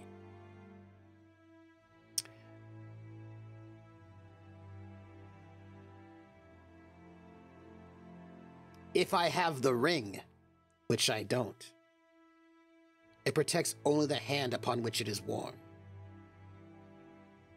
The hound is not driven away, of course.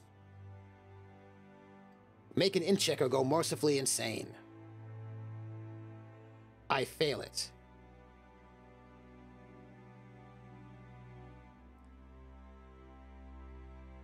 I don't know.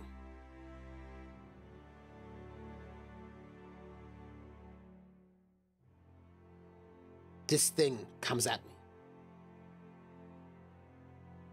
Comes forward.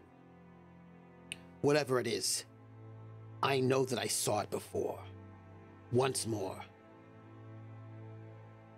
I don't remember when and where, but I know that this thing is out to get me. And this is... perhaps it's my punishment for what I've done. Perhaps it's not. But my memories return. I'm gonna fight it. I am not going to go down without a fight. I am Ernest Holt, industrialist, financier, and nobody, veteran of the Great War. Wouldn't it be funny if there was a Second World War? I'm sure there wouldn't be one. This one, the First Great War. We've learned a lesson. I'm not going to go down without a fight. So, let's do this. I put up my fists. My 63-year-old fists. And you know what? Oh, I know what. Hold on. This is gonna be like this. And I square off against this thing. Lesser men. See? They would have lost their minds. Not me. This creature. You're not gonna take out Ernest Holt. Let's go. Who has the higher dex is the question. I'm gonna guess that it's not me. But why don't we? Its dex is a 50, but mine is a 55. I've got the higher dex. And that's it. I'm gonna fight it. Here's what's what. I can't escape because I'm stuck in a cell. I shout out, "Help!" And I'm gonna come right at it. I don't have any weapons on me. I don't have my gun. They took it from me. But I'm gonna go and do my very best. And I come at it, charging at this thing. I'm gonna brawl it. See, I have a brawling of 25, so it's not gonna be great. But I'm gonna fight it. It's gonna fight back. I fail. It has a 90% fighting. It's gonna succeed. It's gonna be a hard success. So. Its tongue lashes out at me. A deep, penetrating, though bloodless and painless hole is formed. I take no physical damage. But I lose, 7 POW permanently.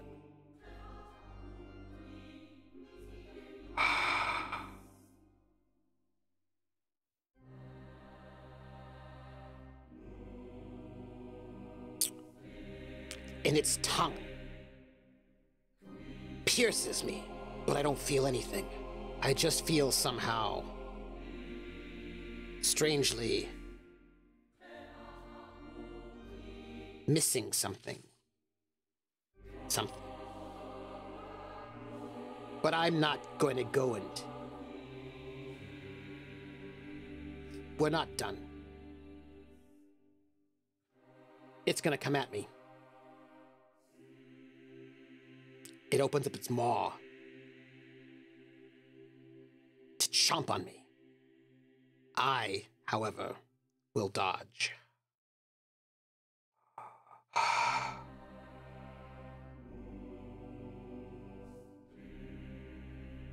Its tongue, its mouth, its gaping jaws, this horror, comes to chomp down on me.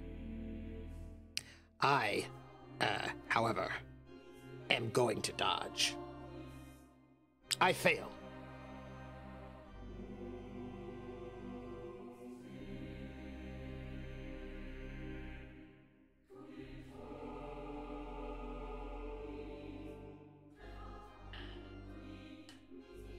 Let's roll some damage, shall we?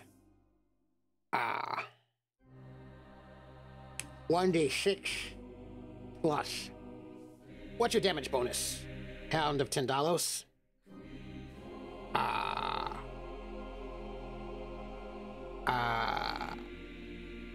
1d6. So, 2d6. Actually, it's gonna be 2d6 plus 2d6.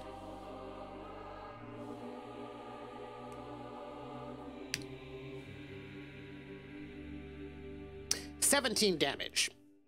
I don't have 17 hit points, my friend. This thing, I tried to dodge it. I made a good chance to try to hurt it. And as I come in, me, Ernest Holt, naval officer, ex-naval officer, industrialist, financier, crack shot, my gun Not with me. It opens its maw. Heavy, strange ichor. See, as it chomps on me, the actual teeth don't. I mean, they'd hurt me, but I could survive that. I could survive whatever kind of teeth this is, but it's the ichor that drips off its teeth, you see. That's what does me in. Its saliva, or whatever it is, begins to eat away at my flesh. And within a brief few moments, there's nothing left of me at all. Well, I said there was nothing left of me. That's not particularly true, is it? Because there's one thing left of me that it didn't eat. Is it my cigar? No. It's my monocle. And there, left in the dingy jail cell of the Cairo police station, they see only a monocle.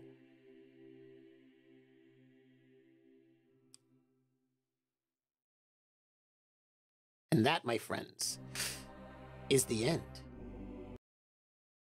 of Alone Against the Dark.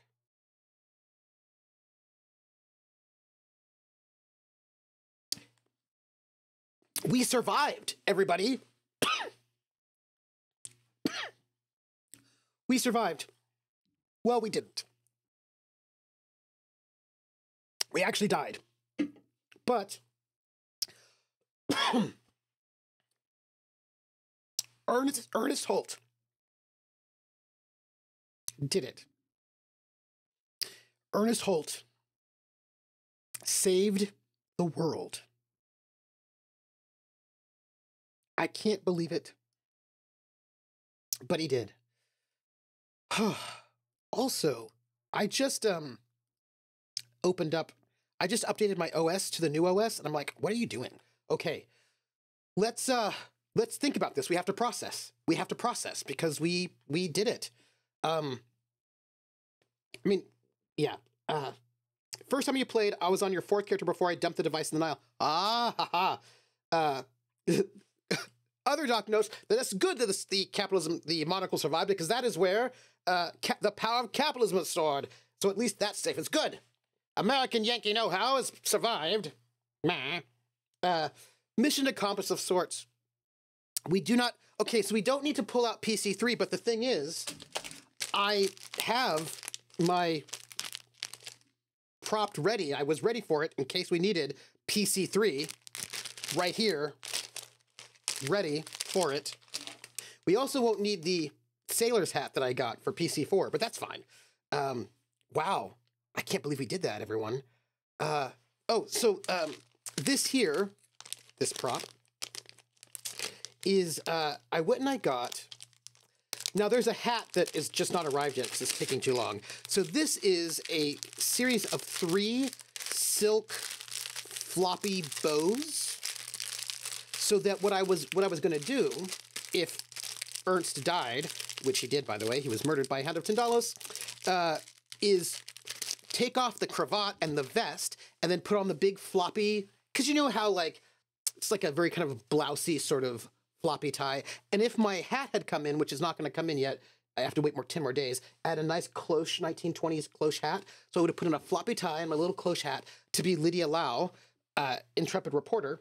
And for my sailor, I had a nice striped sailor shirt and a sailor hat. So I was ready for it. Yeah, I think... Wait, so American Yankee and King Arthur's court should have been confronted by Hound of Tindalos? Yes. Yes. You got the best ending you can get unless you go to Antarctica. Oh, well, I wonder... Look, I will just note for the record, we did not go to Bremen. We did not go to Antarctica or the deep.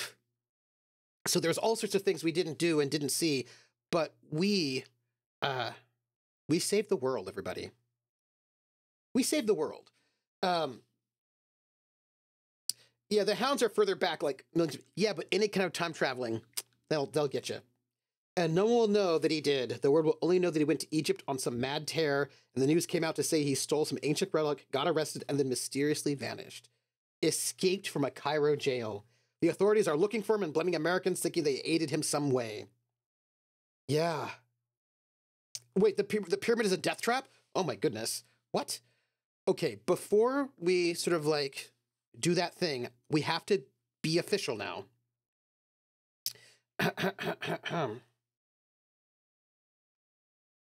For the officialness. Oh, wait, I think I've got the wrong officialness. Hold on. Wrong officialness. Studio mode. Docs. Doc. Keep a rule book. Alone Against the Dark. There we go. Okay. And then...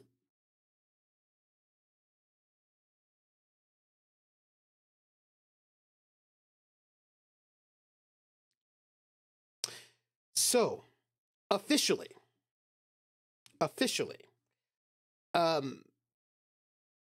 it says here, levels of victory.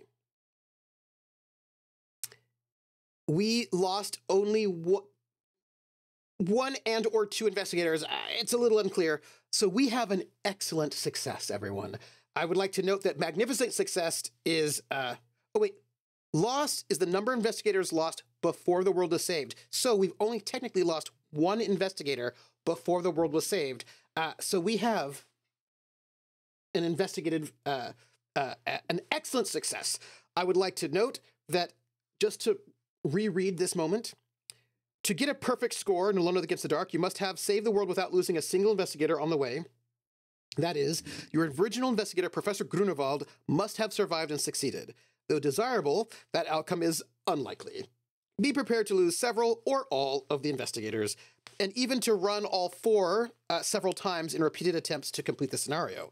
Investigators do not exist to survive, but to battle great forces, win or lose. And we did it, everyone. We won.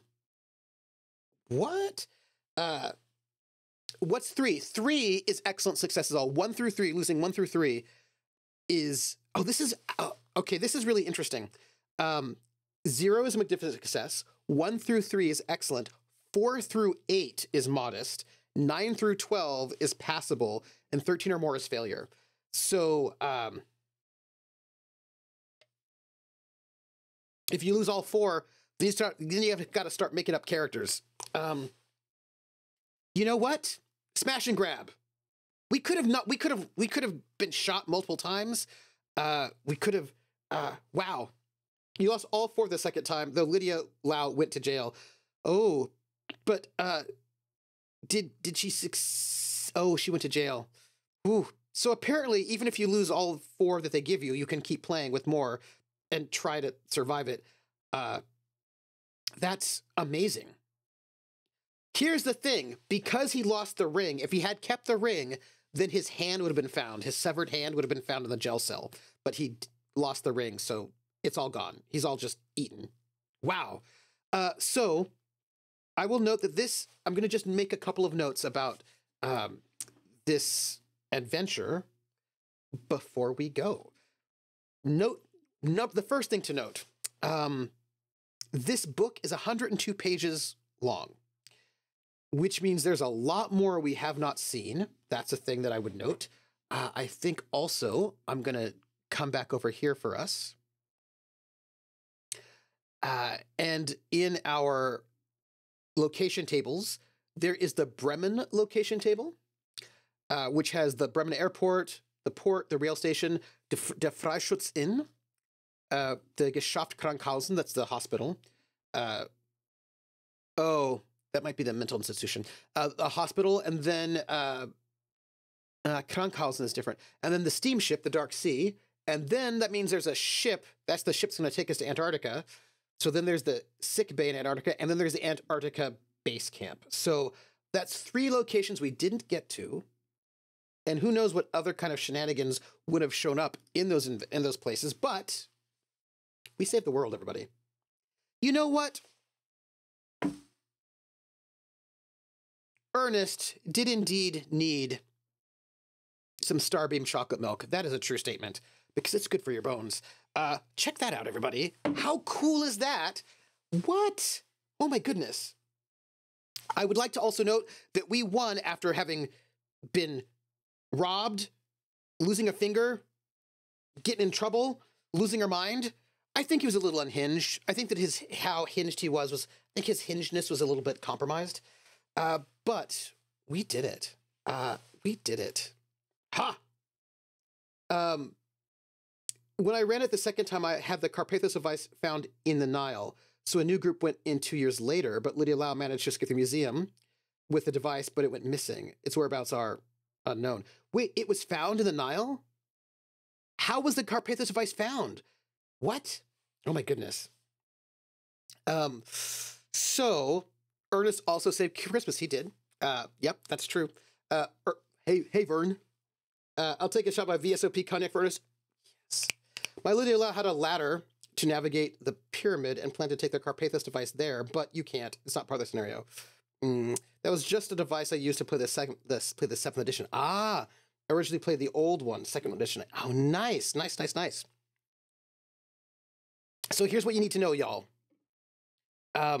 We did it, which is great. Amazing. I can't believe it.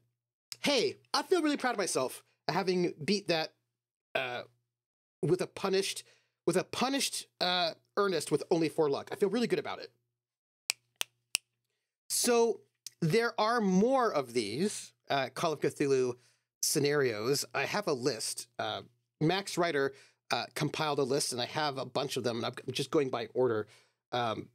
So that's exciting.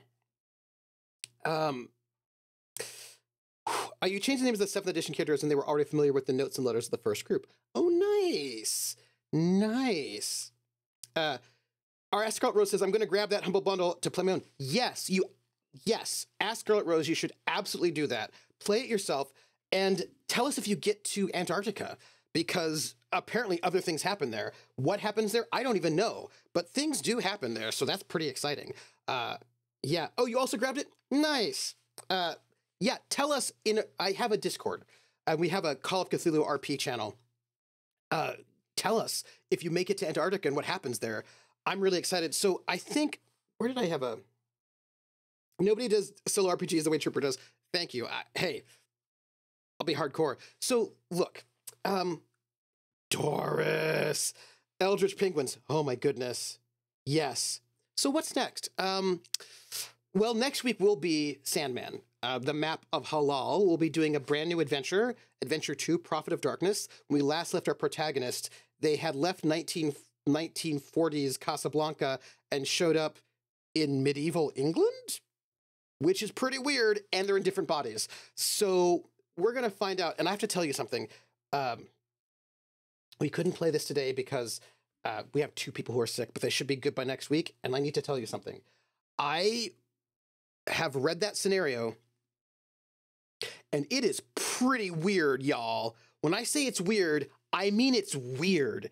It is weird. It is very weird. It is not nearly as weird as the next scenario. The one after that one is also really weird, but you should come next week. You should come next Friday and see what they do, because I'm going to tell you, I don't think they are prepared for what is going to happen. And it's hard. It's a hard scenario. I don't know what they're going to do. I don't know what they're going to do, but they're very smart. So I have all the faith in them.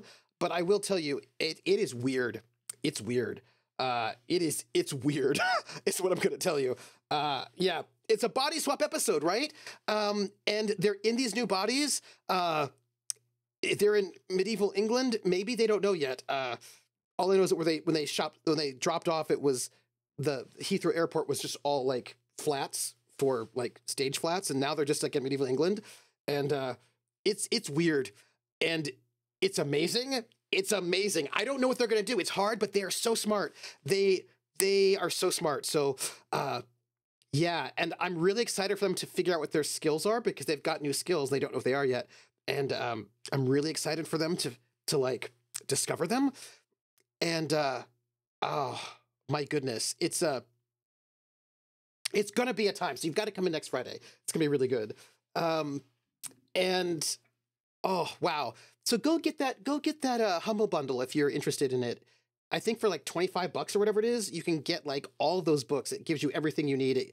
There are like 3 different solo RPGs in there, I think. I think you've got like hold on, let me see. Oops, wrong one. Hold on. Give me a second. Humble Bundle. So the Humble Bundle, I'm checking it out over here. Give me a second. Call of Cthulhu. It's got 14 days left. If you pay $30, I think it is. No, $25. If you pay $25, you get 25 books. And it has got the Investigator Handbook, which is like the player's guide. It's got the Keeper's Guide, the main rules. It's got the GM screen. It has got Alone Against the Tide, Alone Against the Frost, both of which I haven't done yet, which I'm going to have to do clearly. And it's got Alone Against the Dark. And so it's got those three solo adventures, plus it's got Does Love Forgive, which is a one-player, one GM double set of adventures, which I really want to run with Lindy, which I'm really excited about. It has also got, no, check it out. It has also got the Pulp Cthulhu rules, which is very cool. The Cthulhu Dark Ages rules, which is very cool. But for the regular Call of Cthulhu, it's got the the Malleus Monstrorum, so like monster book. It's got two things that I have. It has Call of Cthulhu Berlin, the Wicked City, which is like Weimar era Berlin, which I have, and I really want to run something in it so badly. It's got the Reign of Terror, which I also have, which is Call of Cthulhu during the French Revolution, which is also one of my favorite historical periods. So it's got, I was able to get I got those before, but I got those in book form over there. So like two of my favorite historical periods, Weimar Germany and then like Revolutionary France, it's got these supplements for. It's got the Australia book. It's got some great, like, their magic book, their grimoire. It's got these great keeper tips, which is about like tips for like running horror, which will be good no matter what it is that you're doing. It's got a coloring book. It's really good. So I'm really excited about it. Even though I have a number of those books, it's still worth it to get it for me. And I'm very excited. Hey, Cyber Nation Uncensored. Welcome in, Cyber Nation Uncensored. Welcome in. We saved the world and then died. We were eaten by a Hound of Tindalos, which came and got us. Cyber Nation Unlimited, they're really great. Let me go and streamer. Cyber Nation. Oops, that's how you spell that. Nation. Uncensored. Then sword. Woo. So y'all, Cyber Nation Censored, great. Rocket Fox, who's going to be playing with us next Friday, plays with them over there in their Cyberpunk Red game campaign. And so you should definitely check them out. They're amazing. Also check out Wandering DM, who's also really amazing. Like, give them love as well. So that's all sorts of goodness. And check out that Humble Bundle if you want it. I'm not getting sponsored by them, but hey, I'm just saying it's a good deal. And that, my friends, is, if you're hard up, you can get the Quick Start rules and Alone Against the Flames both for free. That's true. Quick Start and Alone Against the Flames, those are the four, right? It's Static, Flames, Frost, and Dark, I think. So you can get three of the big solo ones they have. And you can get the other ones for free. And it's Tide. Oh, that's right. Tide. I am really excited about this. So I said I would share with you one of my spoilers since we finished a little bit early. Alone Against the Tide Pods. I was able to, I did a thing last Monday. I signed up for a tap dance class. And so last Monday, I went and I did some tap dancing. And that was very exciting. Just the very first class, so it's very, very basic and simple. But I took a little bit of tap dancing classes. I've always loved tap dance, and I did that. And so next Monday, I should just say where you can find me. So today is Friday. Tomorrow at noon, you can find me playing Rain World. Sunday night at 8 p.m. Eastern at Praxagorthus Meforius channel will be the series finale of Carousel Court. You should definitely come and watch that. Monday at 8:30 p.m. Eastern will be the season 5, I think. Simon, is it season 5 or season 4? Season 5. Season 5? Season 5? Season 5. Premiere of Montreal by Night, our Vampire by Night, Vampire the Masquerade campaign, where I play an Osebo vampire who has 3 humanity.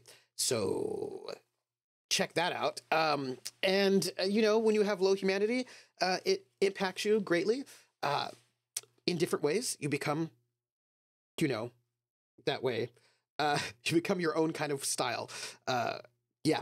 Yep. And then I suppose you can find me again Thursday night at 6 p.m. Eastern, where I'll be playing some Disco Elysium. And this was us. And I want to thank our raiders for being here. I want to thank everybody who's shown up to end this amazing thing. I will say we've got the Sandman coming up, and then we've got Gamblers, our Traveler campaign. And we've got maybe 3 weeks in between. I've got to double check exactly how many weeks we have. So something's going to happen in that 3-week time frame. I cannot tell you what it is yet, but it's going to be something. And also, I have something that I'm planning that you should all pay attention, heads up for. I've got an announcement that I'm not yet. I've got to make a whole bunch of assets for this announcement. But when that announcement happens, I will have an announcement for you. And I want to thank you all for being here with this amazing Alone Against the Dark excitement. And we have more solo campaigns to run. We just did, what did we do last? I think we have to do fantasy. We have to do some sort of like old fantasy style solo campaign next, running about it. And we also, of course, have to go back to Crash Jones. So that'll be us. But since we stopped so early, I'm so excited for ourselves. And I'm going to be spending this time doing class prep, obviously. Let's see who we can raid. Let's see who is up and about that we can raid and give love to. Who's awake? Oh, let's see.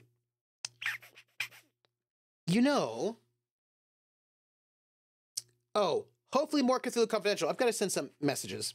One of these days, I need to jump in and RP with others again soon in VTM, Cyberpunk, and COC. Thanks for sharing this Alone Against. Thank you, asked Scarlet Rose. Absolutely, you should. I need to go and work on a GURPS Y2K because that was one of the things I promised for making 2,000 followers, which we're going to go and get that together. I just have to do a couple things first. So who is even up right now? Your 2 playlists is so long, it's shameful. Yeah. Oh my goodness. So, hello, my people that I know. Let me go to my home because maybe I don't think they do that anymore. Let me go to my channel. Give me who's awake. Who do I know? Oh, most people are offline. That is so sad. Let's do. Hey, let's go to a channel we've never heard of before and give some love to people that we just don't know at all. So, there is a channel called Folk and Myth that's running tabletop RPGs. And I don't know anything about them, but let's raid them. And let's give them some love because I think that's kind of cool. You know? So, here is our raid command. If you want to give them some love. And let us raid Folk and Myth. That's what we're going to do. So I'm going to take us to credits. And then when our credits end, I will send that raid live. So I want to thank each and every one of you. Wait. I need to just check to see if there were any donations. There were not. Okay. So I have nothing to read out in that case. We're going to go to credits. I want to say thank you very much. Hang out in our Discord. Support it however you want to. And more or less, let's see each other either Sunday night, Monday night, or next Friday night. Let's do that. I'm going to take us to credits, everybody. And once our credits are done, we will go and raid. Thank you so much. And we won. We saved the world. Woo!